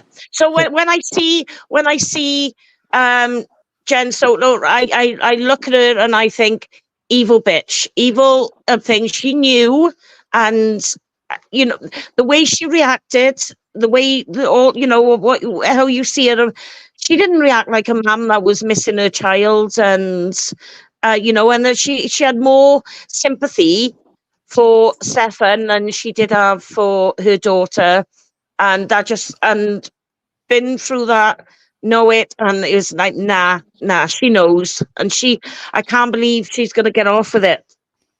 And I believe Jen Soto never got any attention in her life, and she finally found somebody to give her the attention she was so desperately seeking, and she didn't want to give up that for anything. Maybe, but that's a bad. You shouldn't choose a man over your child ever. No, ever. And No. that's what she done. I mean, in a nutshell, she chose a man over her child, and a lot of women do it. You know, you can't do that. Your kids come first. They're part of you. Yeah. What do you think, Miss Ann? 100%. Miss Ann is in the house. Hey, Miss Ann. Hey, everybody. How are y'all? You know, we're just discussing this crazy case that is pretty triggering for some people. It brings back a lot of bad memories for a lot of people that have been abused in the chat, you know, because when we talk about this, a lot of people, believe it or not, have went through similar things, or, you know, maybe not family, but other people are abusing them. And it just brings back a lot of, you know, a lot of hurt for people. Yeah, I've been listening. What about this case here in my town? Which one? The Leilani one? Yeah. You know, well, her she got day is barely hear you, Miss Ann. Yeah, December 20th or December, her date? 21st. 21st. So for Christmas, we get to watch her go away for the rest of her life. To me, that's a good Christmas present for me. You might as well put a bow on that shit. You know what I'm saying? That's a good Christmas gift for me. I know I'm going to have a good Christmas this year. I know that. You know, in my town back in the 70s, a couple pedophiles were identified in my neighborhood. And the way we dealt with them back then was they got beat within an inch of their life and they got ran out of that town. Uh-huh. And that's how we dealt with them. Yeah, now if you beat on somebody, they'll put you in prison for 20 years. So you got to really be careful about, you know, who you put your hands on. These days, yeah. Yeah, you know. So, yeah, usually people would get run out of town. And, you know, there's still prison justice that you can hope for and pray for, that, you know, when these people do get locked up, that their life is miserable, and they as much pain is inflicted as on them as they inflicted on the people when they were on the streets. May I show you a picture? This is what I made for the babysitter and took it over to her yesterday. Yeah, you can show me a picture. Let's see it, Miss Ann. Okay, it's a collage of pictures of Quentin Simon. Yeah, it's on a big frame. Uh-huh. I'm trying to get the bottom to focus. We got it. Okay. Anyway, there's two angels and a cross that I put in there. It's on a big frame. So Awesome, Miss Ann. That's nice of you. Took it over to her, and she was all excited about it. Yeah. Her and her daughter did a really good job. Hold on, what did I just do? Babysitter. You can take me down.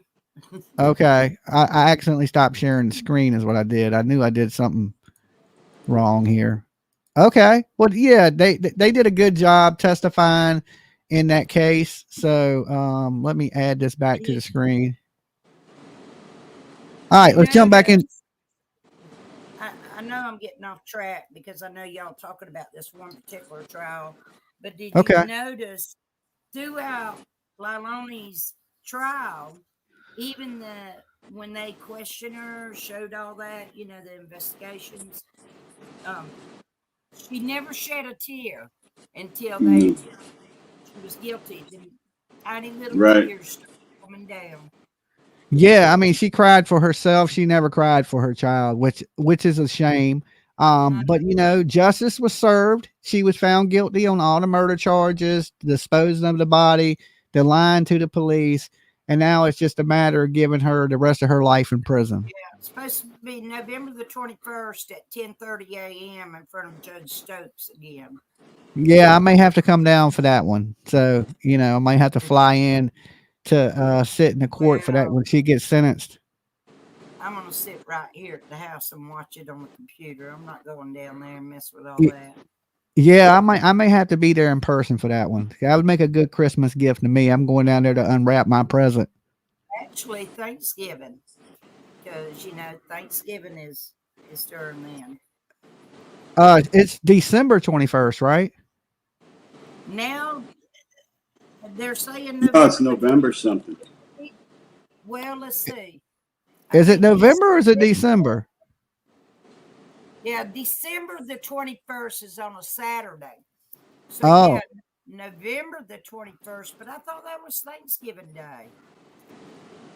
Well, that court don't seem to celebrate holidays. Thanksgiving is November 28th. Okay, because they arrested her right around Thanksgiving too, right before Thanksgiving. Because I remember I said, well, she'll be eating Thanksgiving dinner in jail. My birthday's on November 25th. I hope she gets nailed that day. Yeah, well, either way, she's going to prison for the rest of her life. Is November the 21st on that Thursday, 1 week before Thanksgiving, and it's at 10:30 a.m. in front of Judge Stokes. Now, if it changes, I'll say something. I'll let everybody know. But as of right now, I November did see 21st. on my local news channel, WTOC. If you go to WTOC.com. Yeah, I definitely ain't doing that. News channel sucks. Simon case. Be quiet. And it's a big write-up, and it says sentencing date, November 21st at 10:30 That news channel's full of hecklers. Well, you say that with all of them, but I no comment. Miss Ann got the worst news people in the fucking country. Your news sucks, Miss Ann. Savannah news is horrible. All right. Uncle Benny. All right. So we're going to jump back into this, Miss Ann. A few more minutes of this, and then I'm going to give some soap away. Ahead. I'm in the middle of making homemade lasagna. Okay. And all right. So I got to go in there now. I got everything ready to start layering. So I really need to go in there and do that. But you're making me hungry, Miss Ann. I ain't really ate nothing. God bless you, Miss Ann. I had to eat something real quick a while ago so I could take that golden candy. Oh, by the way, I'm in remission. Oh, that's good to hear, Miss Ann. Yeah, they told me Thursday, but they said when it comes back, sweet. First. Well, I went and got treated for being brain dead. They told me the same thing. They said you're in remission. I said, okay, I'm good then. Jay, I see her in the chat, but I'm gonna run and go in the kitchen and get this done and get it in the oven. Thank you for having me up. Good to see everybody. Don't run. You might break a hip. Okay. Walk fast. I walk. I've got a bad back. Okay, Miss Ann. All right. Love all of y'all. Yeah, Miss Ann. Happy Halloween, and please be safe and careful when y'all take the little ones out tonight. Definitely, Miss Ann. All right, we'll talk to you later. All right, peace. All right, it's good that Miss Ann is doing good. She's battling cancer and she's in remission. It's always good to see people live another day. Dolly knows all about that one, right? So let's jump back into it. But we got a little sidetrack, just a little tiny bit, but we're going to get right back on track. Oh my God, Dolly, it's good to see everybody. I just want to make sure I tell everybody, if you're just tuning in, like the video, leave your DNA on that shit. Happy Halloween, people. Okay. Don't let the ghosts and goblins get you tonight. Maybe later tonight, me and PJ will come up here and share some scary stories with you. Okay. Late night with Dolly tonight, maybe some scary stories or some shit that happened that is just gruesome. You know what I'm saying? I've been watching, I know this is off track. What is the movie called? The Terrifier? No. Have you seen that, Mab? No. It's about this crazy clown, and it's like a gore movie. It's like there's 3 of them, 3 or 4 of them, but I'm on movie number 2, and it's like a gore fest movie. There's just blood and guts squirting everywhere. It's just nasty as shit. Okay. All right, let's get back on track. Absolutely, and clearly he did think he was going to get away with it, because otherwise would he it would make more sense that he would dispose of the hard drive and the SD cards in a manner that would never be traced back to him and even be destroyed. Instead, he thought he was going to be able to go retrieve them because it's precious to him. He's not going to let that go. Unbelievable. We're out of time. Gisela Kay, Jason Jensen, thank you both so much. I'm Vinny Politan. We'll keep digging for answers as the investigation continues. Capable or willing to protect her. Here's the story. Madeline Soto's life was difficult. Her dad lived out of state, so she was being raised by her mom, Jen Soto. Jen had an on-again, off-again relationship with a man named Stephen Stearns. Stearns didn't work much. He didn't own much. So he spent a lot of time over the years living in the house with Jen and Madeline. Then, in a strange arrangement, Stearns would sometimes sleep with Jen and Madeline, and sometimes he would sleep with just Madeline alone. Jen says she didn't suspect anything was going on, but when Madeline went missing and was found murdered, detectives told Jen Stearns had pictures on his phone of Madeline being sexually abused by Stearns. Her reaction to this has raised eyebrows and some suspicion, but Jen hasn't been charged with anything, while Stearns has been charged with abusing and murdering Madeline and is now facing a potential death sentence. Meanwhile, many questions about what exactly was going on inside that home still have not been answered. Thank you, Short Legs. Now, let me stop this for a second. If you got a membership from Short Legs, make sure you give her a big virtual hug and thank her. She's working hard for money. And thank you, Nina, for gassing up the Dolly train, and Short Legs and Nina. Okay, I just make sure I didn't miss anybody that's been supporting the channel. Thank you guys for keeping Dolly alive. Dolly gotta eat. Okay, Dolly gotta eat. Back to Vinny. In our investigation of this case, we've received a lot of documents from the investigation. But because of the nature of it, a lot of the information is blacked out and redacted. And sometimes those redactions add to a little bit of confusion about exactly who is being spoken about. And one of those instances involves a piece from the investigation involving a text message about a decision coin. Now, this is from December 16th of 2023. The decision coin. Redacted sends a text message to Stephen that contained a photograph of two coins. The coins had the inscription of New Parent Decision Coin and appeared to be from Amazon.com. Redacted, again, sends two follow-up texts to Stephen stating, "We need this and get it for us, please." A search of Amazon for these coins revealed these coins are for new parents, where one can flip a coin to decide if it is the mother's or the father's time to complete a task for a newborn. Due to the fact... See, I think they thought she was pregnant, and that's the motive for unaliving. You think the text came from Jen? It came from Maddie to Stephen. Get it Thank for you, us, Sarah. please. Thank you, Sarah. You're in the chat with us. I can just tell you personally, thank you. Can you hear us, Sarah? Probably on mute. Oh, okay. Yeah. I mean, this parenting coin has something to do with it. Okay. Now she ain't with us. So,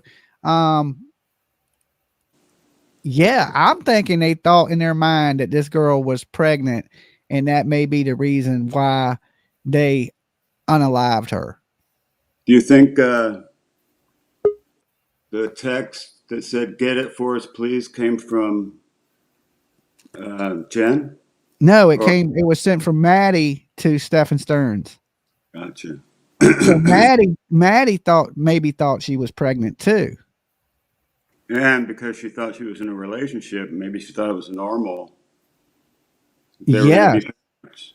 Yeah, that they're going to run off together and live happily ever after. You know, kids believe stuff like that. You know, their minds are not fully developed, and you know, maybe she thought it was perfectly normal, and you know, maybe at a certain age they would get married and be a family, which is weird. But you know, if you're abused, it not only messes with you physically, but it messes with you mentally too.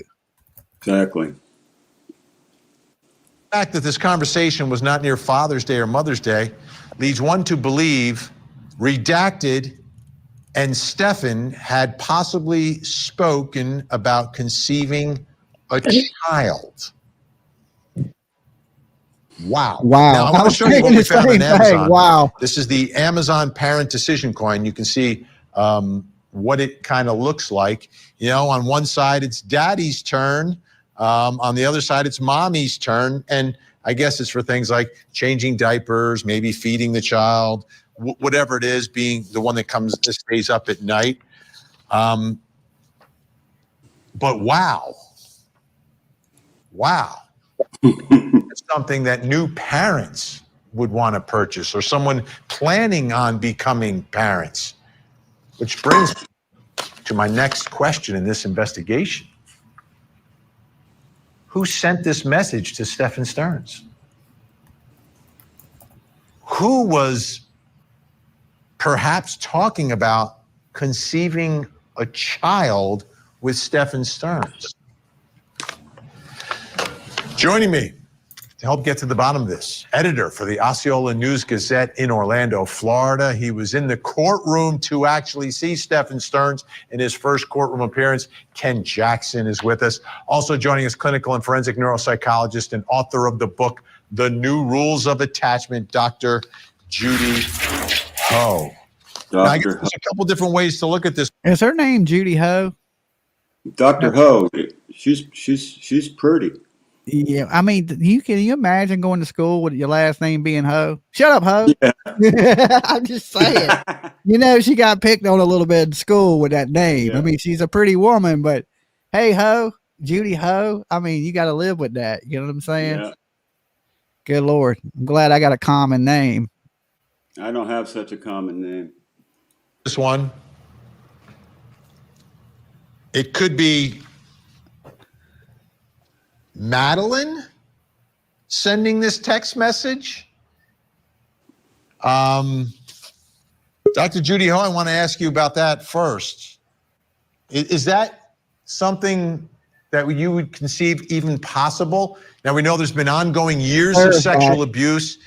Could Madeline's perception of what was going on be different from what we would expect from a victim of sex abuse? There is a small possibility that, and this is something that we do see sometimes with sexual abuse victims, that subconsciously or consciously, they try to rewrite the narrative so that they are not a victim. So this is something that is inexplicable, where people who might not have knowledge about victims of child sexual abuse would understand, but it would make it better in some way if they were in some kind of legitimate relationship, as opposed to this is a predator situation and I have been preyed upon for that many years. And this, you can see this kind of reaction ranging from child sexual abuse victims to even adult sexual abuse victims, where it's a sense of trying to get a type of control over the situation, but clearly it's misguided, and it's almost like Stockholm syndrome, but very, very different from that, in that there's a child sexual abuse component here. Right. And Ken, I want you to take a listen to this, because the other thing that people have been talking about from the beginning, you know, alleged motive for murder, was Madeline carrying a child after being abused by Stefan Stearns. Here's Jen in her interview talking about Madeline's period. We can go even worse. She's pregnant. Okay, Michelle. That's what questions last night led me to believe when we started talking about her period. I was told that her and her friend, and granted, I'm male, never had a period, but that somebody found it weird that they were no longer on the same cycle. Could be different because she's a teenage girl. Could be that she missed her period. Have you ever found a pregnancy test at home that wasn't yours? I have two underneath the bathroom sink, but I haven't seen if they're still there or not. All right. Now, we also have, and it was referenced by the detective there, Madeline's friend speaking about the menstrual cycle. She had previously mentioned her and Madeline, this is Madeline's friend, may have been on the same cycle, meaning they got their period at or near the same time monthly. But this juvenile clarified that Madeline got her period in January, but she didn't know if she got her period in. Smoky Mountain says she feels her pain. Her maiden name was Yoho. Yoho. I ain't laughing at you, Smoky Mountain. I'm laughing with you. Okay. Dolly's laughing with you. Yoho. You know, when they scream that out, you know, at least, Mermaid Ho. Yoho. I don't know. There's some crazy people with crazy names, you know. So I guess it's funny. It depends how you take it, you know. So with that said, Yoho and Michelle Clark, thank you, Michelle. We're gonna do another giveaway real fast. Okay, I'll try to make this one quicker. What I'm giving away is 2 bars of Dolly soap. I believe it's the love spell, but it may be something different. Okay. Just in case this is sold out, so PJ don't stab me in the face, I'll give you something that ain't sold out. But it's going to be 2 bars of Dolly soap, which is the best soap in the whole damn world. Okay. There ain't even nothing close to it. Mab needs some soap. Mab needs some soap. I just made some new men's soap, but I think it's sold out already, Mab. I was going to give a bar of it away, but PJ said you can't, it's sold out. So, and I call it my dude soap. It smells good. It's just as good as the Armani. But I'm going to do a giveaway, and this is how we're going to work it. We're going to do it the same way as we did the first one. Okay. But to not this one, you are going to pick between 1 and 50. Okay. And it's the first time I see it in the chat. You may say it first, but it's the first time I see it. Okay. So go. I already have the number written down on this little tiny piece of ass paper. I did it a while ago. And it's the first time I see the number. Boom. Sinclair, you got it. All right. The number is 38. All right. Now you have to email me so you know I didn't cheat. Okay. Let's be fair. Send me an email, jimmyjam757@gmail.com. If you send it to PJ, she's going to stab me in the face with a fork. So please don't do that. Send the email to me and be patient. I'm going to try to get it out to you tonight. All right. And I got to print that hoodie tonight because it's not printed yet. So I got to print the logo on it. And then I'm going to get these shipped out to you guys later. Happy Halloween. Okay. That was a quick one. That one didn't take long. The hoodie took a few minutes, but that was actually pretty quick. So we go buck a buffalo. Is that what that says? Go buck a buffalo. Go buck a buffalo. All right. Thank you for gifting that membership. We have Sarah with us. Also, we have Mia M. Maya, is that Maya or Mia? I ain't got no glasses on. Hi, Dolly. Hey. You know, I'm a woman of minimal words. So Jen Soto, Stephen Stearns needs to be turned over to this guy behind me. Needs to be turned over to, Michael Myers. I see Michael Myers dressed up in a Oscar Mayer Wiener outfit today, and it said Oscar Myers. Oh, shit. Yeah, this is my guy, my overhaul mask. Oh, there you go. You see that on somebody in the middle of the night walking down a dark alley. That one's going to scare you for sure. I keep him hidden because he's just too real looking. Like, I just feel him looking at me right now. It's creepy. But I know that is a good version of that mask. It's a 78 Castle. Yeah. Even Nick Castle liked my mask when I showed it to him. Uh-huh. It is. It's a really good version of it. I like to have that. You could have painted. I sent it to you because I've been thinking about getting rid of it. Oh, well, if you get rid of it, let me get it. Add to my collection. Because you'll appreciate it. You know? Yeah, it'll find a good home here for sure. I was looking for a Michael Myers mask the other night. They just didn't have a good version of it. Or Chucky. Chucky looked overhauled, like by the artist. Yeah, Chucky looked, the mask they had of Chucky he was all fluffy, like he had gained some weight. I was like, damn, Chucky looked like he done spoiled up. Yeah, so I was out looking at masks the other night because I collect heads. You should hook up with my artist. He does sculpts and he does his own, overhauls. He's decent price too. Okay, well definitely shoot when you get a chance. Shoot me the link to him. I'll check it out. Okay. Horror movie stuff is my thing. So it's the only time of the year my living room looks normal is Halloween because I got all them 6-foot Leatherface and Freddy and Jason stuff and Chucky and so yeah. People walk in now, they just think I'm celebrating Halloween. But when you walk in January and they're still there, you're like, okay, it's a little weird. You want to go to Dolly, Michael? You want to go with him? He's like, yeah, that is a creepy mask. That is definitely creepy. Yeah. Okay. So, well.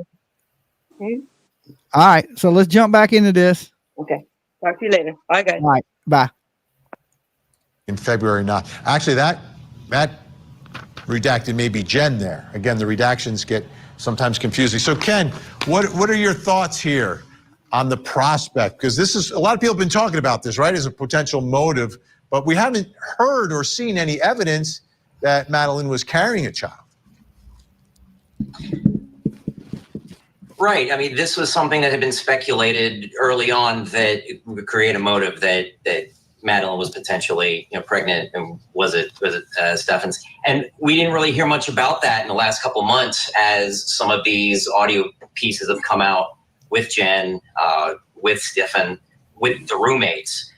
This new piece with the coins is what connected me back to that. Now, granted, it's been weeks since we even brought up the possibility of her being pregnant, but these coins are these mommy's turn, daddy's turn, Amazon coins, and you have either now you can see through the redaction, a longer first name and a shorter second name. That could be Madeline Soto, that could be Jennifer Soto. Someone saying, "We need these, get these." That ties us back now to that as being a strong, maybe not a strong possibility, but more likely than zero.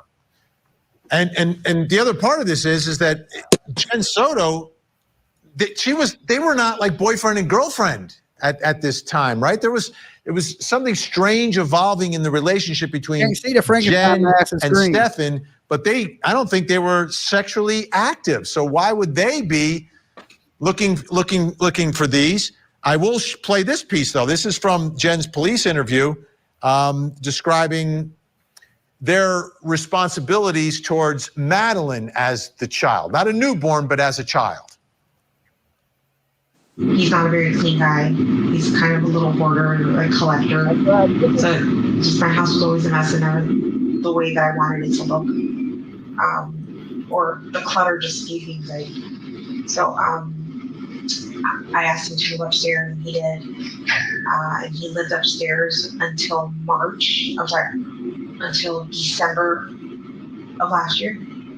And then he moved to Northport, Florida with his parents, because they had promised him a job, but that fell through.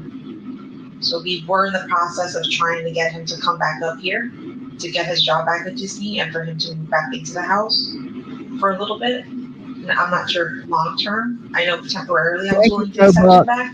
Was that something out of convenience for him, or because you? A little bit of both. We missed him. And I wanted to help him out, like make it easy, like give him a place, like a base to start at, and then for him to start looking for something else afterwards on his own. Ken, when I listen to this, it doesn't make a ton of sense that it would be Jen either, right? Because they don't have a newborn. They really weren't in a sexual relationship unless they're using this coin to divvy up the responsibilities for the now teenage daughter or soon to be teenage daughter. What are your thoughts there, Ken? I mean, if it's going to be Jennifer, that's the only thing I can think of. That seems kind of out from left field for, to bring this in to help raise, for lack of a better term, a 13-year-old. Is it mommy's turn to help this 13-year-old, or the daddy's turn? You would think a 13-year-old could be a little more self-sufficient. So this is, like I said, this kind of came out of the field, and the only thing that I could tie it to is if it's Madeline, ties it back to the potential of her being pregnant. Right. Dr. Judy, what do you think about it being perhaps Jennifer sending this text message to Stephen? Is it about a newborn? Would it be about Madeline? Jen Soto didn't think she was pregnant, though. Like, if she would have thought she was pregnant, she would have been like, when they asked her about, pregnancy stuff, she would have been like, yeah, Yeah, I thought I was pregnant, so I got a couple pregnancy tests. But she didn't say that. She said she had a couple pregnancy tests. There you go. You gotta have sex to get pregnant, right, Dolly? Everybody got some Michael Myers. That's a Michael Myers mask too, right? Yeah, it is. That's my son. Oh, okay. I seen him creepy, and everybody has a different version of the Michael Myers. There's a lot of different versions of that mask. Just like the Friday the 13th mask, there's a bunch of different versions of it. It doesn't fit either, really. Exactly. As Ken just said, it seems unlikely because Madeline is a teenager and they've quote unquote co-parented, if you can call it that, this teenager for a while. This is not something that's new for them, and this is a new parent. Mimi says that pregnancy tests come in 3-packs. They use one. I didn't know that. Did you know that, ma'am? I don't think we know that. We men. We don't know nothing I about didn't know that. I had no clue that they come in 3s. I thought it was like one stick and you peed on it. You can get them in. You can get them in 1, 2s, or 3s. Oh, okay. What did you say, Mab?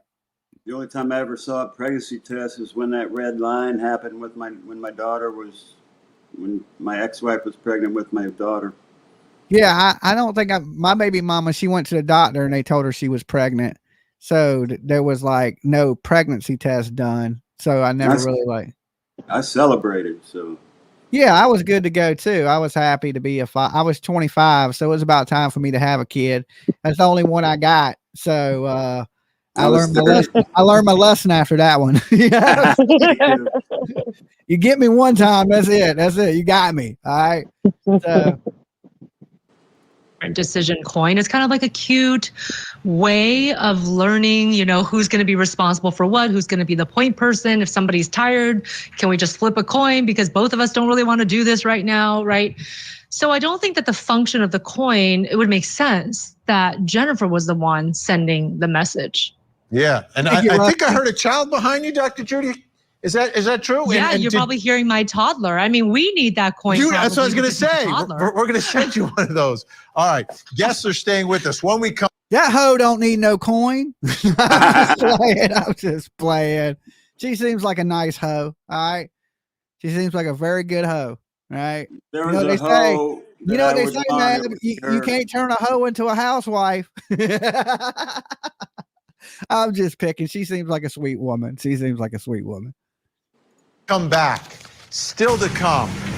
Where is Jen Soto? I heard she's in the hospital. Please bring her home. Looney bin. I just hope you're okay, Maddie. I hope you're safe. She knew successful true crime TV shows ever. That's what done it for me. Say that one more time, Sarah. That's what done it for me. By the please bring her home. You know, no tears, nothing. That's what done it for me. She knew. Yeah, I believe she knew too. Yeah, straight away that was it. As soon as I saw it, I was like, nope, that's it. And even when she found out, she didn't act much different. She didn't act much different when she found out. I think if anybody's kid was missing or believed to be dead, you would be unconsolable. Frantic. You would be screaming. I know I would be screaming. Like I said to you earlier, like, when my daughter, she was only missing for like a couple of hours. And like normally I know where, or if I was frantic, I had all of the neighborhood out looking for her. Yeah, there was a scare. My daughter worked at the mall and there was an active shooter in the mall and they locked down the stores. And my daughter called me, barricaded in the back room and said, Dad, there's an active shooter in the mall. I'm locked in his room. And I went into complete panic mode. So, instantly I'm calling the police to let the police know, but they were getting overwhelmed with calls about a shooter in the mall. And, I'm panicking, but the lady on the phone was so calm and she's like, look, we know where your daughter's at. We got police there right now. We're going to get them to go up through the exit of the store, get your daughter out the building. So she was walking me through this, this event. And she was so calm and that it actually calmed me down a little bit, but I was in straight panic mode. My first thought was to jump in the car, ride up there, run up in there like a cowboy and have a shootout with somebody in the mall. I mean, that's my first instinct as a father. And that's what you should. That's what a parent would do, wouldn't they? Like, they would go frantic and go all out for for their kids. And she didn't. So yeah, and then the 911.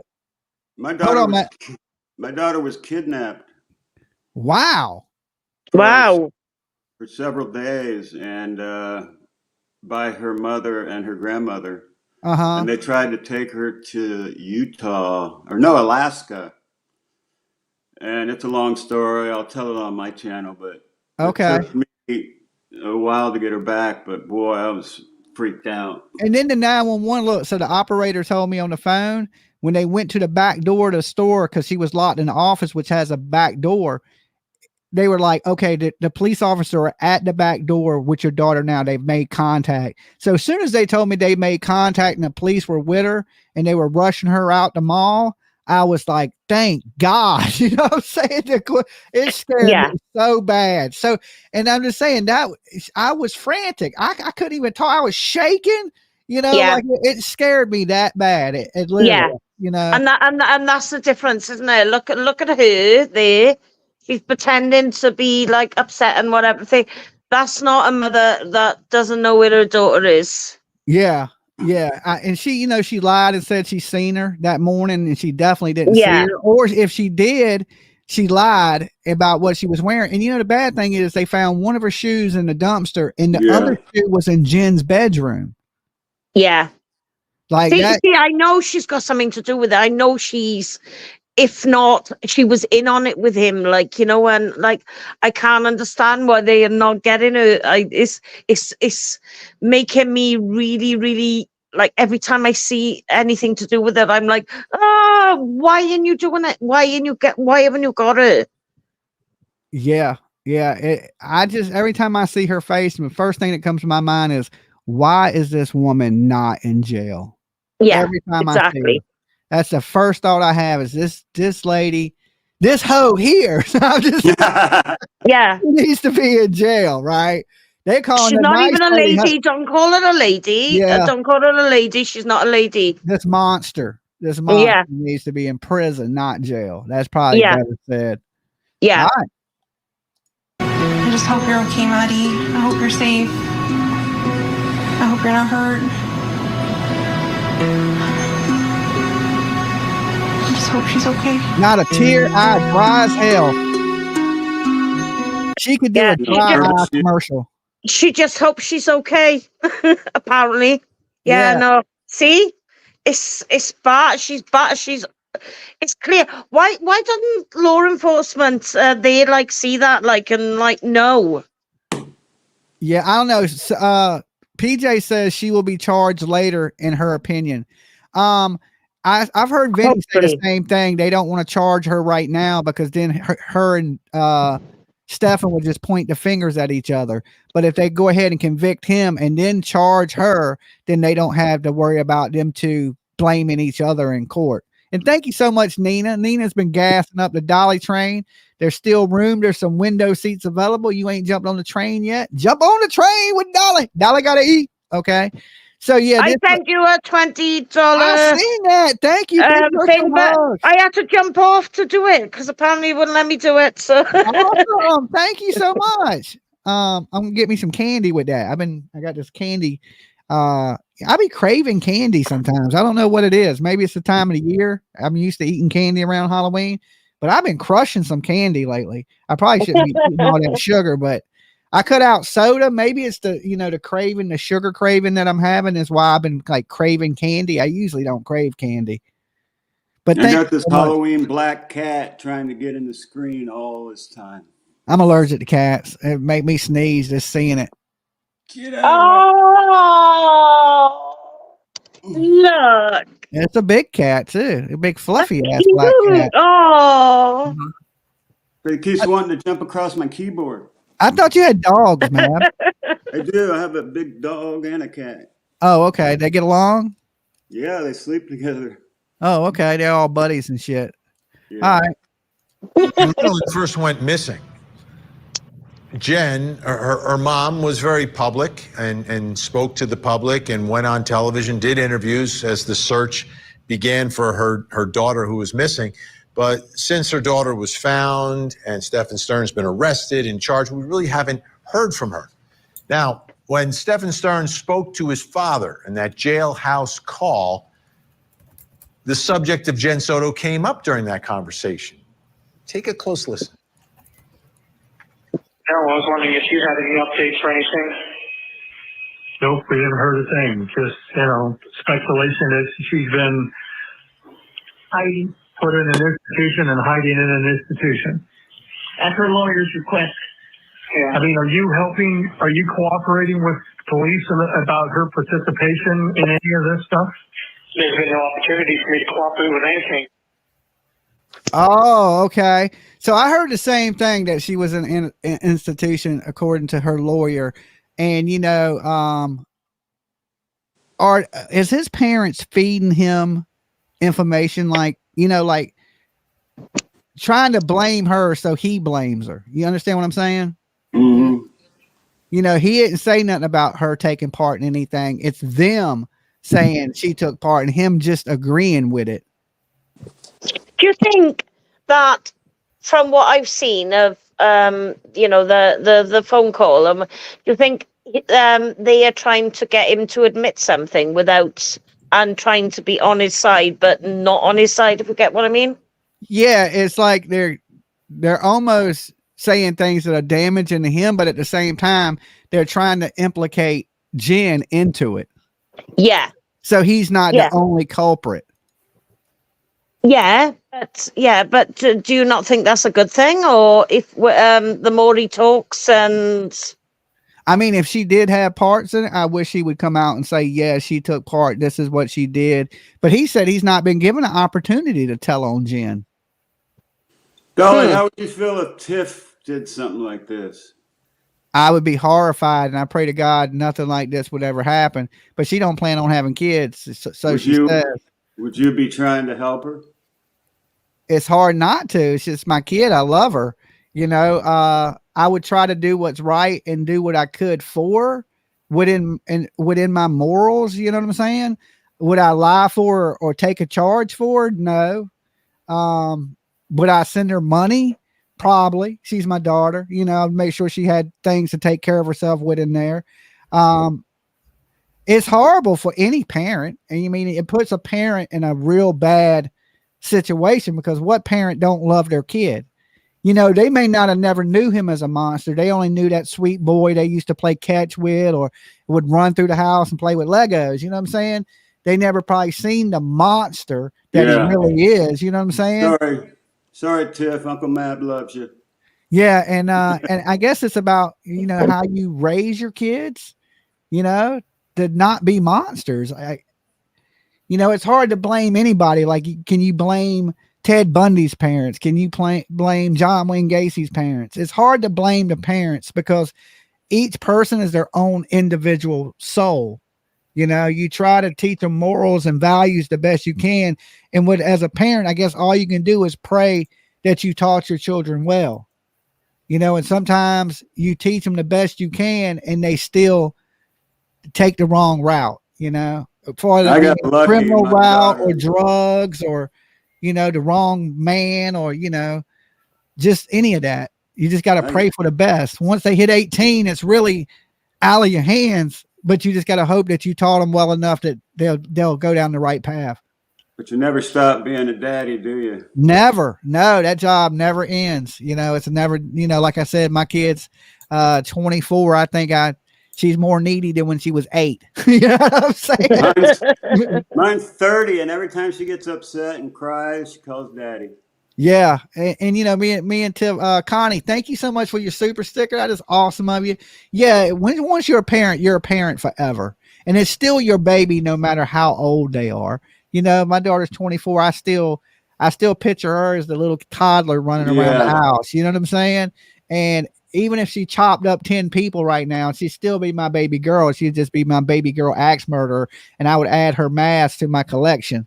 You know what I'm saying? Other killers, I guess. I don't know. It's hard to say. I wouldn't want to be in any position that these parents are in. That's for sure. That'd be a nightmare.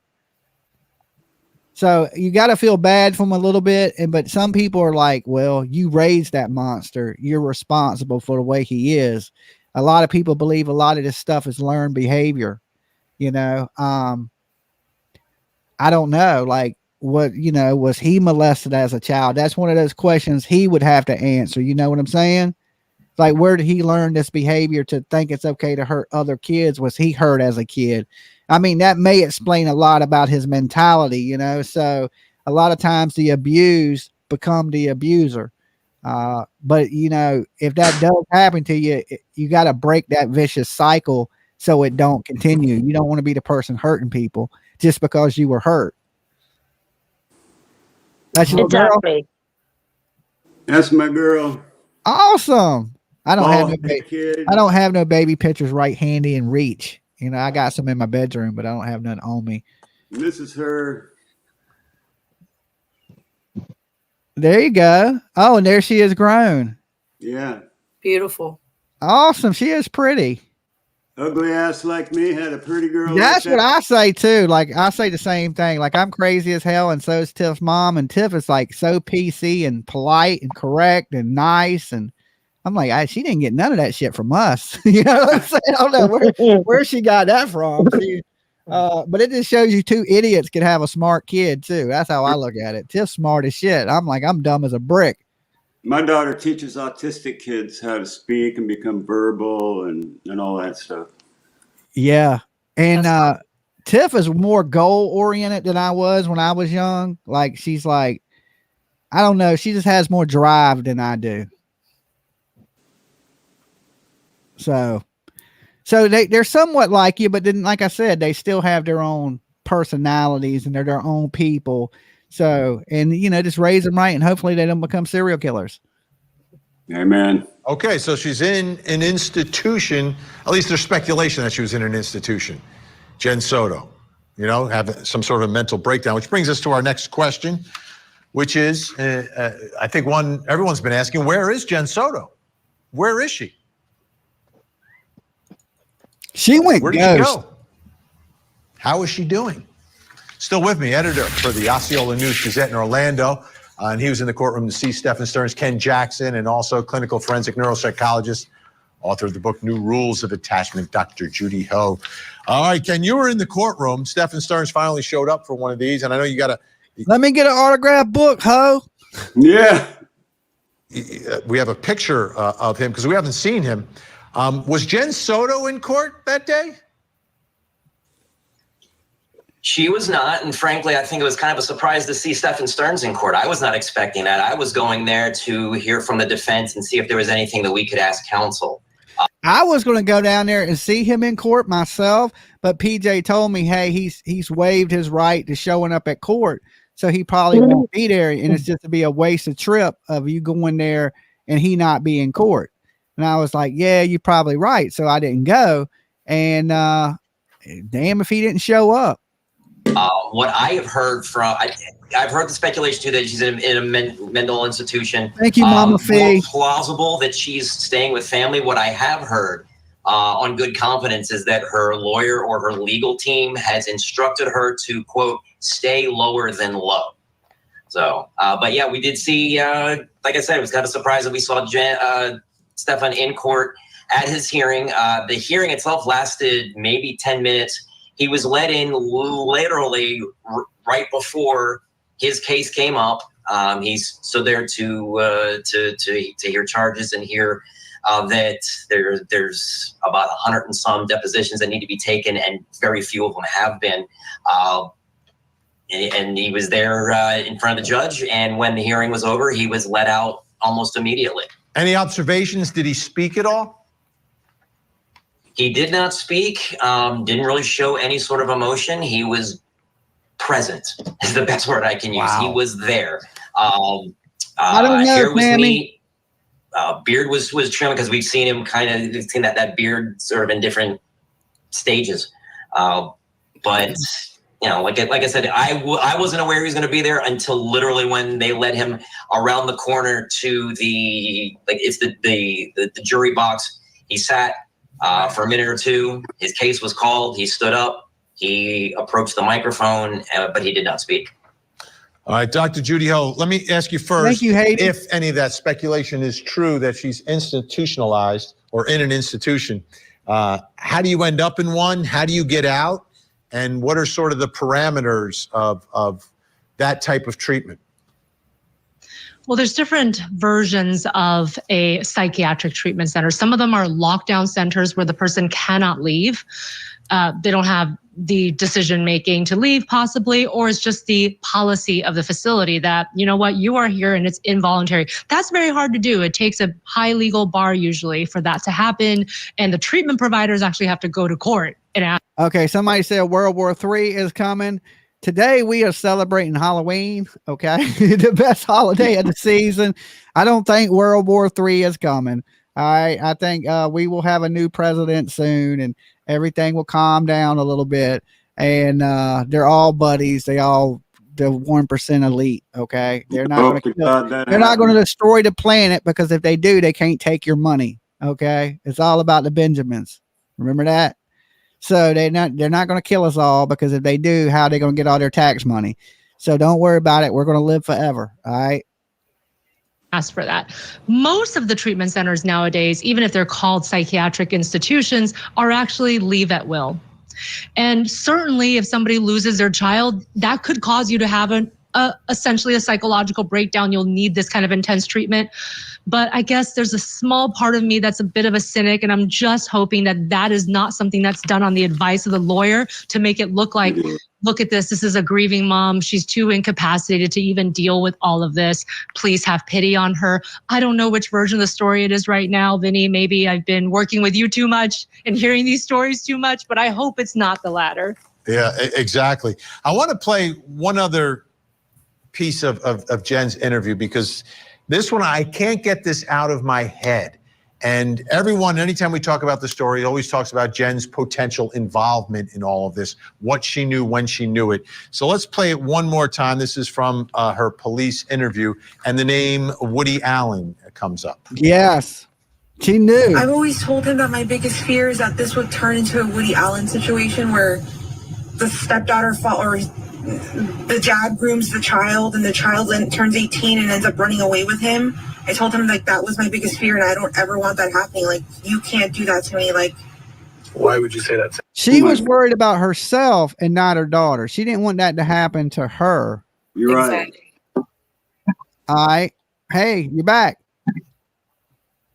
Hey, Dolly, I'm going to jump off of here. I'm taking you with me on my phone, but I've got to go from room to room for a few minutes here. So. Okay. You take care. It was good seeing you. Thank you for having me on, and I appreciate it. No problem. Nice to meet you.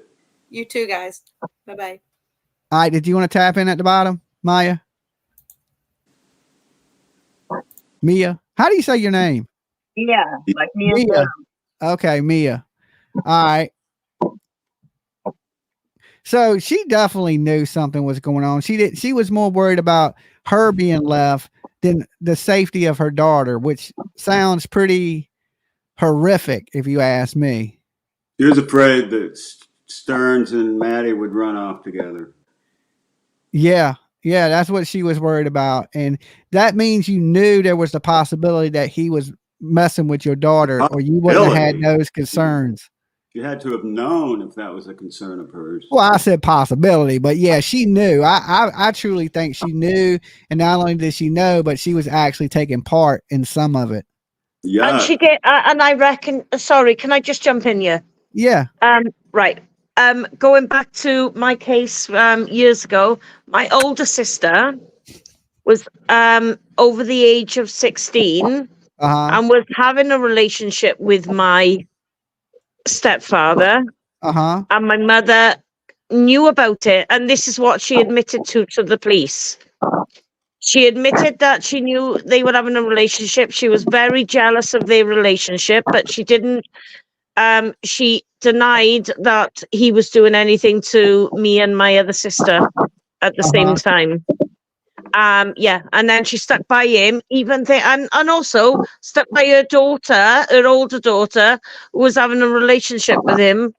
Yeah, so wow. That's messed up, innit? Yeah, well, I And can that just understand goes why. to show you what messed up people can do, and messed up mothers can do, and parents, and Yeah, I feel lucky that my mom was a good person. You know, you would have got near me, tried to hurt me, my mom would have killed you. You know, so she was real protective. So, yeah. it- Well, I didn't have a good mother, so obviously, but yeah, I had a good foster mother, like, but yeah, but my mother, oh yeah, there's a long story behind that anyway, like, before she met my stepfather, like, anyway, but yeah, she's evil. She's still alive, but she's evil. evil never dies. Okay, only the good die young. My mom's a psychologist. Oh God, I bet that was torture as a young person.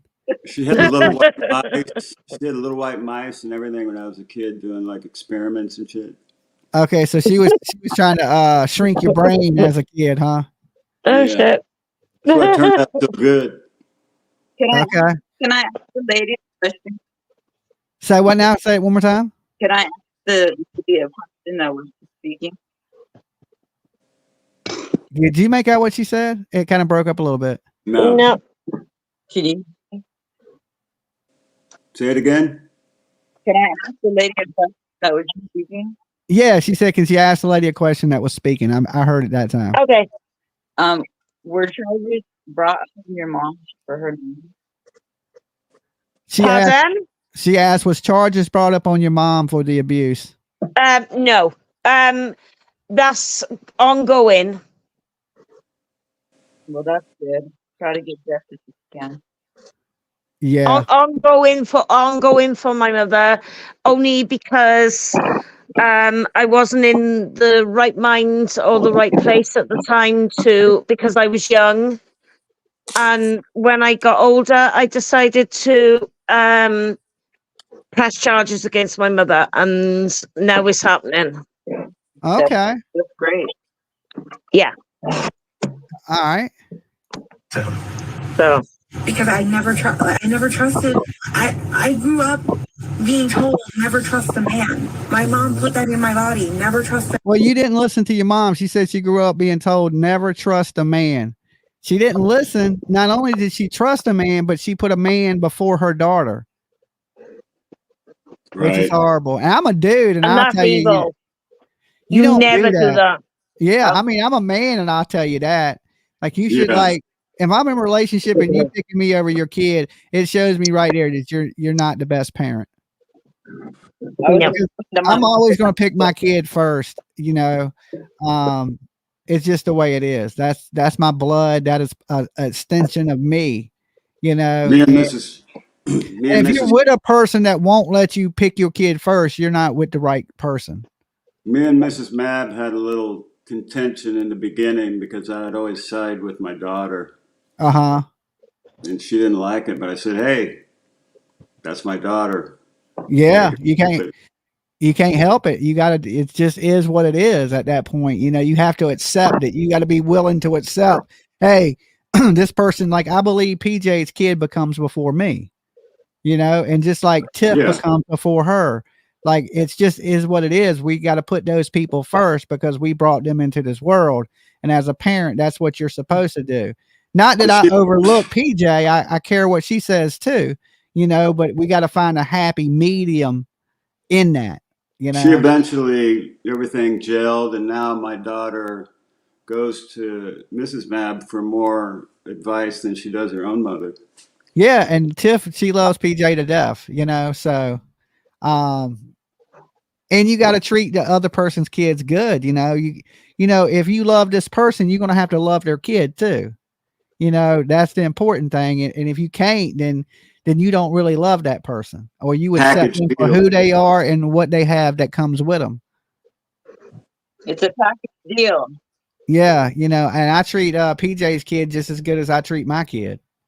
So I don't treat anybody any different, That's a real I may pick a little bit more with PJ because she's younger. You know, she's at that age you can kind of pick on her a little bit and joke around with her. And so I pick on her a little bit, but that's just my personality, you know. That's just how you show love. Yeah. Yeah. If I don't pick on you, I don't like you. You know what I'm saying? That's why you pick on me so much, Dolly. Yeah, because I like you, Mab. Of course, if I like you, I'm going to pick with you and joke you and play around with you. If I don't, I'm just going to keep it. Hey, how's it going? Blah blah blah. You know what I'm saying? But if I'm calling you names and saying stupid shit to you, that's because I like you.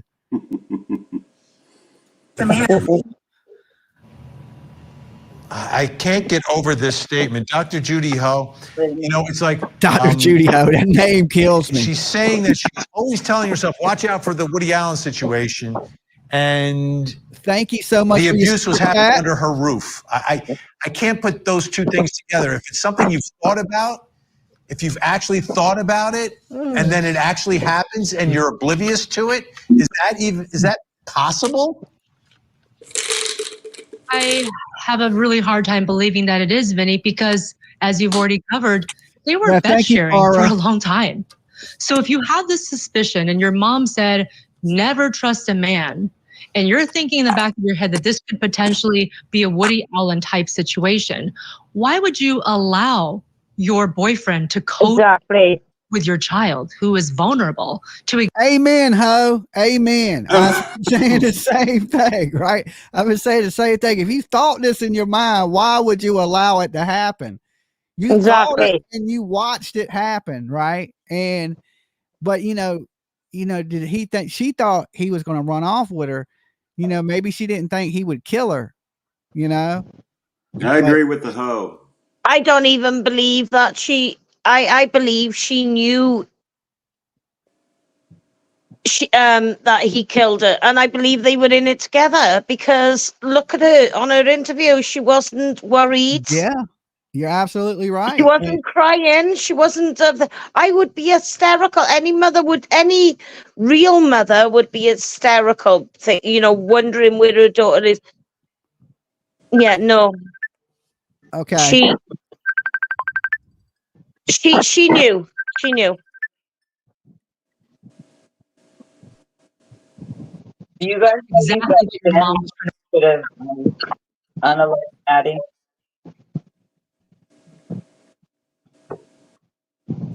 Warn you towards, and for something that you've had in the back of your mind because of this celebrity reference. Yeah. And before we run out of time, we have about 15 seconds left here. Ken Jackson, and it looks like Jen Soto's role right now is as a potential witness in all this. You would think. I mean, you would think that she would be a witness when Stephen Stearns finally goes to court here, scheduled in the 60 CSAM charges. It's scheduled for February.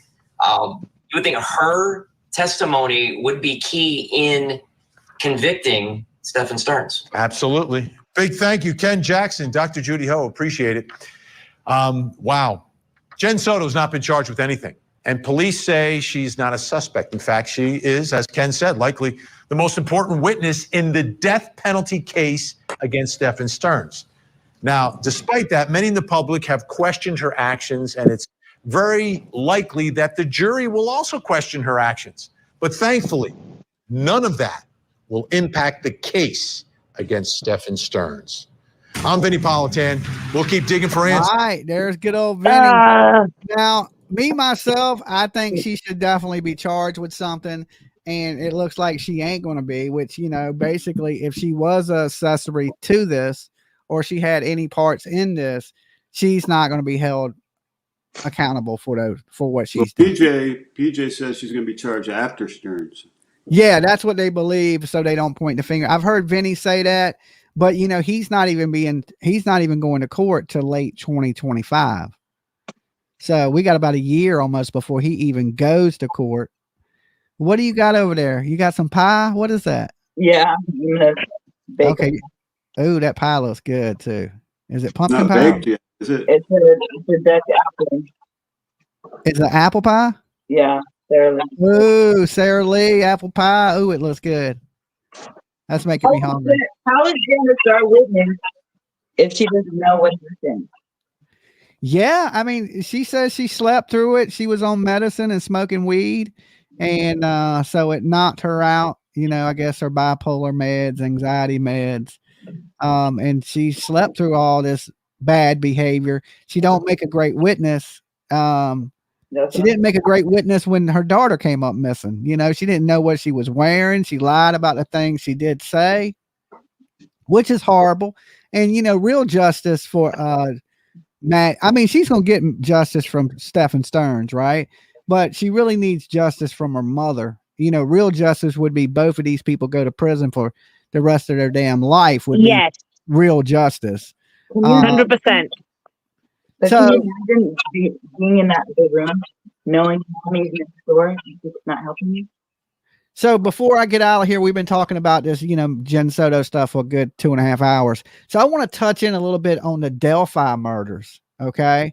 Richard Allen, things that are being said about this man, right? Did you catch the show last night, ma'am? When we were talking? Yeah. A lot of things don't add up in the case, and there's a lot of unanswered questions for me in the Delphi murders. As far as Richard Allen and just reasonable doubt. They don't have really a solid case against this man, even though he did confess 61 times. Okay, that's a lot of times to damn confess right there, 61 times. That tells you a little something about he was trying to get out of solitary or whatever he was being. I agree with that, man. I thought the same thing, that maybe the reason, when you're locked in a box that you want to confess is you need somebody to talk to. You're going crazy and you're like, let me say anything. You say anything to get out. Just to get out for 10 minutes out the box, right? Yeah. I mean, we know that this is a form of torture. And we saw what happened to him from when he first went in till he came out. He looked like a totally different animal. Oh, yeah, total decline of health wise too. He was a bigger guy, heavier set guy.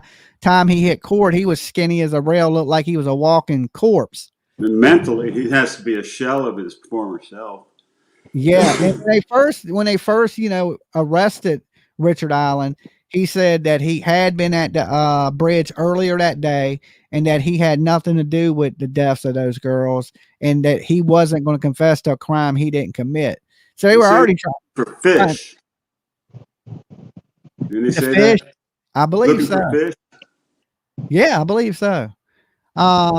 Which is a little strange, but you got to remember this man, I think, had mental health problems before he was arrested, and it just exacerbated his mental health problems when they put him in a cell by himself and locked him up. Then he confessed to anything they asked him to confess to, and he still didn't know the details of the murder, and not until it was brought to him and told to him by his lawyers that he even know the details of the crime. And was Keegan Kline associated with anybody else around that circle? There's no connecting Keegan Kline to like Brad Holder or to Ron Logan or to Richard Allen. There's really no connections to any of these people together, or that they haven't been able to connect them. So, which is, odd to me, because I don't believe in coincidences. I said this last night. I was like, if Keegan led them out there, and Keegan is a creepy dude that collects child pee like Stephen Stearns, right? They both were into child pee.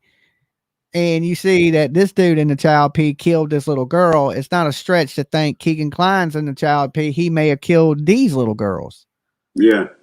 So I think right there, that brings in that reasonable doubt, which is the biggest, scariest thing to a jury. If you have a little doubt in your mind, you can't convict them. Even with the system trying to railroad him and force him into things, you still got to get that past 12 jurors. Right. So I think that's going to be a hard sell, and we may see the Richard Allen end up in a hung jury. And if that is the case, they're not going to let him go. They're going to hold him until they retry him again. And this man's going to sit in prison and jail for years before he's even convicted. In my opinion, if they keep him like he's been, he's going to die in there. They put him in prison. They said it was before his own protection. That protection from what? He's not even been convicted of a crime yet. and yet he's already in prison being shackled and chained and like Hannibal Lecter. He was convicted from day one. Yeah. You know, in the court system, you got to be proven innocent, not proven guilty. You know, they say you're innocent and proven guilty, but that's not true. You're really guilty till you're proven innocent. Yeah, we got it backwards. Yeah, and I think Richard Allen is a case of that. He is a guilty until somebody proves him innocent. They're going to torture this man until they find him innocent. And if he does make it through this, how is he going to come out the other end if he ain't the person that done it? His life's over regardless of what happens. I think they've destroyed, if he's innocent, they've destroyed his reputation. There will always be the doubt that he may be a killer, and it's going to be hard for him, of course, to get a job anywhere, or maybe even to get his mental health back on track, seeing that they've locked him in a box by himself for so long until he's talking to himself, using the bathroom and eating it. I mean, and they're acting like he's faking crazy. Let me tell you this, faking crazy, you don't eat doo-doo. Yeah. Okay. No. You don't do those things. So I don't believe this man is faking whatsoever. If he is, he's the best actor ever. Huh? Is his wife backing him? I don't know if she's backing him, but he did confess to her that he did it. And that's a weird thing to tell your wife if you didn't do it, right? Because he did that on a jail phone call. He confessed to his wife multiple times. He said he shot him, though. Shot him, and they won't shot. You know, and then of course the bullet, that's a pretty much a stretch. I've been listening to a lot of people. The bullet was not handled forensically according to protocol, so anybody could have thrown that bullet down there out of his gun at the house. Yeah, and you know, I've been watching a lot of people that are a lot smarter than me, and they are on the same thing as me. Hey, that this dude may not be responsible for the deaths of Abby and Libby.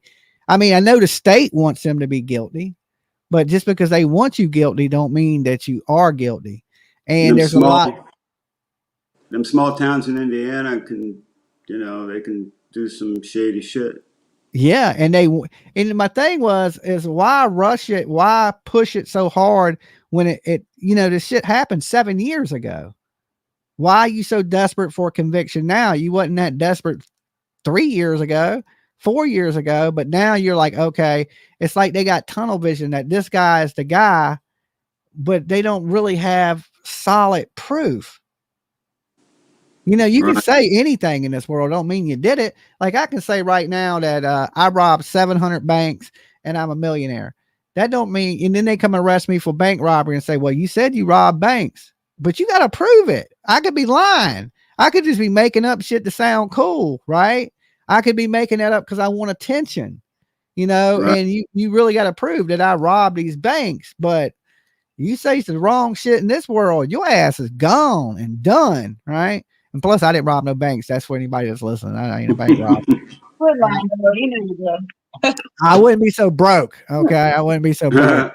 Yeah, and plus, I would go for the armored truck. It's less secure than the bank. Okay, the bank's gonna be more secure with buttons and able to notify them. I would go for them moving the money. I wouldn't go for the. I'd line a semi with a Faraday cage, put a high-speed winch. See, I'd back up to the armored truck, winch it into the semi, close the door. They couldn't find it from the ping because it's sealed, and then I'd take off. Okay, you think you rob a bank? What are you gonna get? $10,000-$20,000?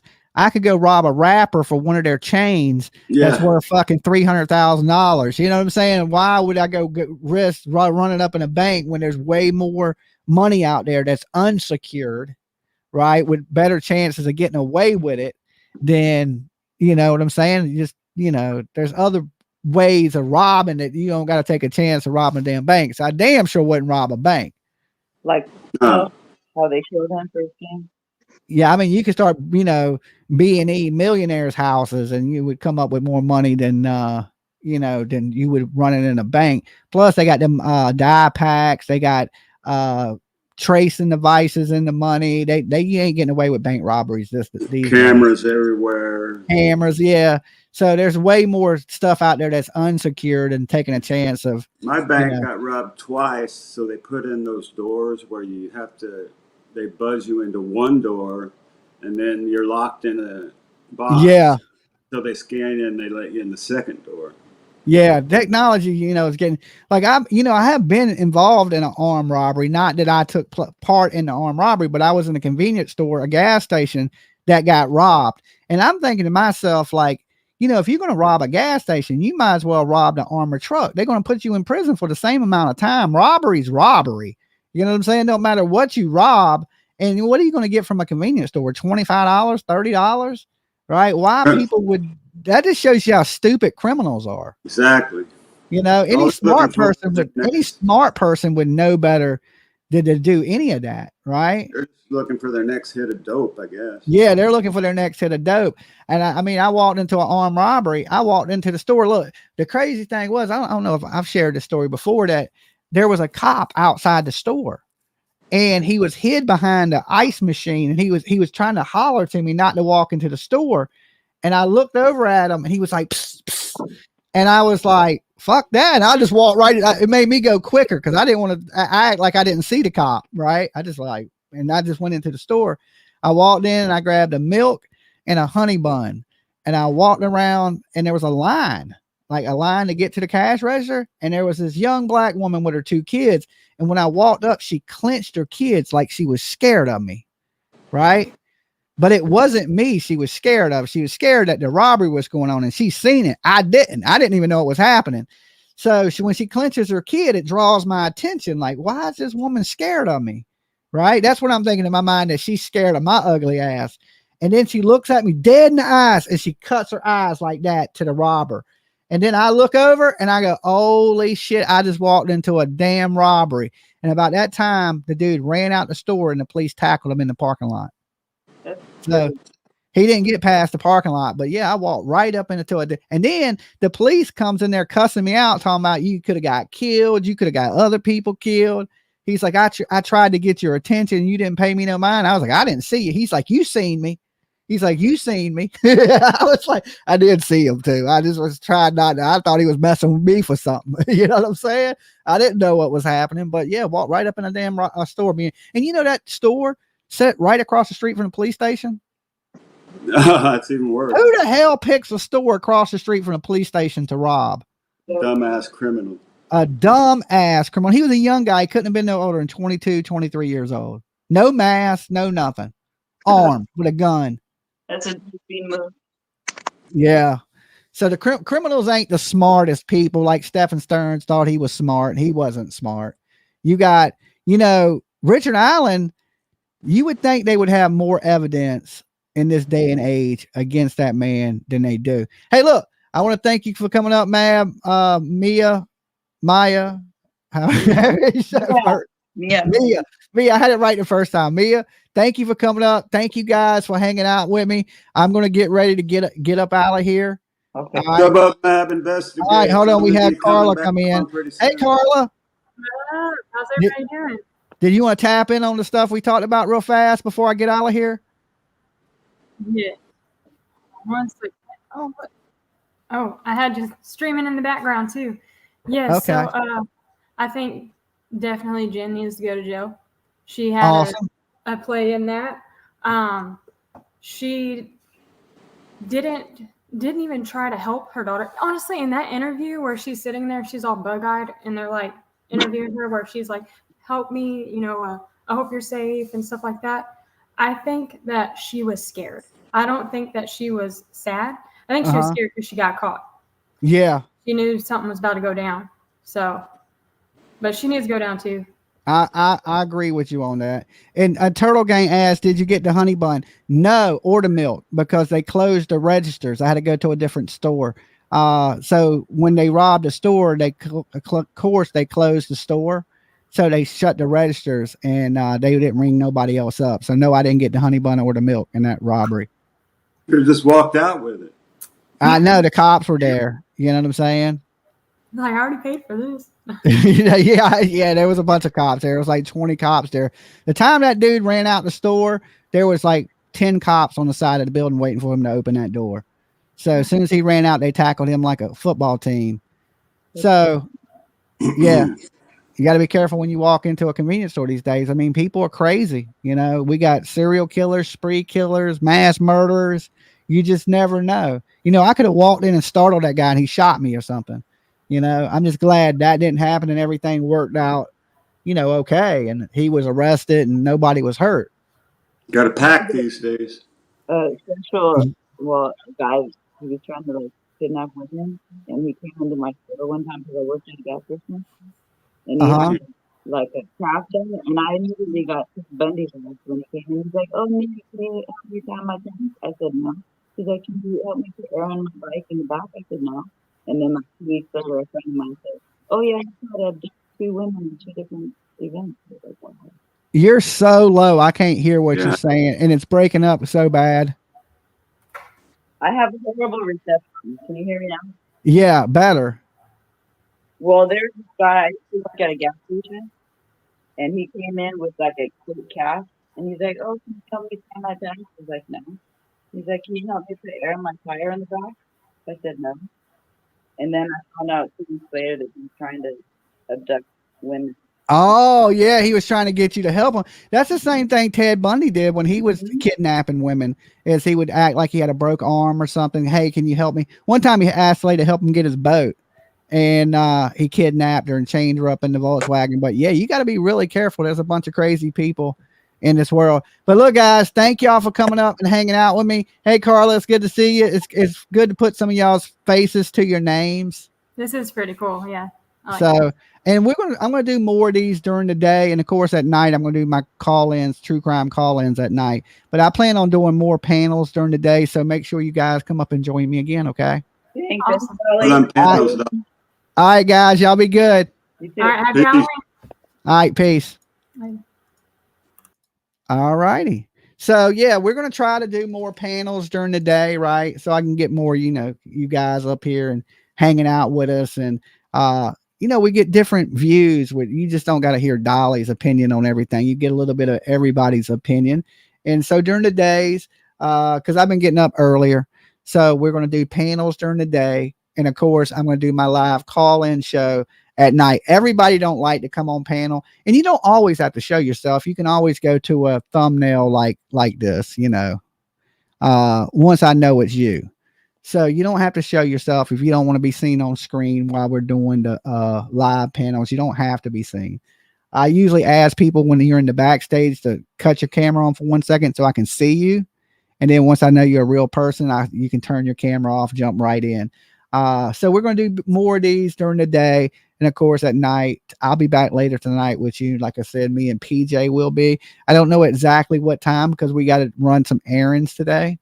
And then once we're done with all that and everything calms down, me and PJ will come live with you guys for a call-in show. I know it's true crime. I don't know exactly what we're going to do it on yet tonight. Me and PJ usually sit down together and we go, okay, what are we going to talk about tonight? All right, what cases are we going to cover? So we will figure that out. I know one case we won't, and that's that missing kid that's been missing in Tennessee because of all the crazy stuff that's, going on with that case. So we've been trying to stay away from that one because we don't want to end up in some legal battle with a bunch of crazy people. So far, so good. I think at this point, they've made this case go cold, not to get into it too much. So there ain't much to talk about it in it anyway. But I still, behind the scenes, I still pray that there's justice for all these kids missing in Tennessee, not just him, but and all the kids missing around the country. There's a lot of missing kids. There's a lot of missing people. And hopefully, some of these answers are solved. I know I want that. And I know you guys want that. I wish, freedom of speech was free. Okay. But apparently it ain't that free anymore. So look, you guys have been great. Tell me what you think in the comment box down below after this video. Do y'all want to see more panels? Let me know. Okay. And also, do you believe Jen Soto knew and took part? Now, if you didn't think she knew but didn't take part, let me know in the comment box down below. And if you haven't yet, make sure you like the video, leave some comments. It helps us in the algorithm. Even if you said a million things in the chat room, that don't help us in the algorithm. Comments and likes help us. So make sure you leave some comments and some likes. I enjoy reading each and every one of your comments. All right. And just remember this: if nobody else loves you, Dolly does. Okay. And happy Halloween. Make it a great one. And I will see you later tonight after y'all take the kids and grandkids trick or treating. But until then, be good, be safe. Peace.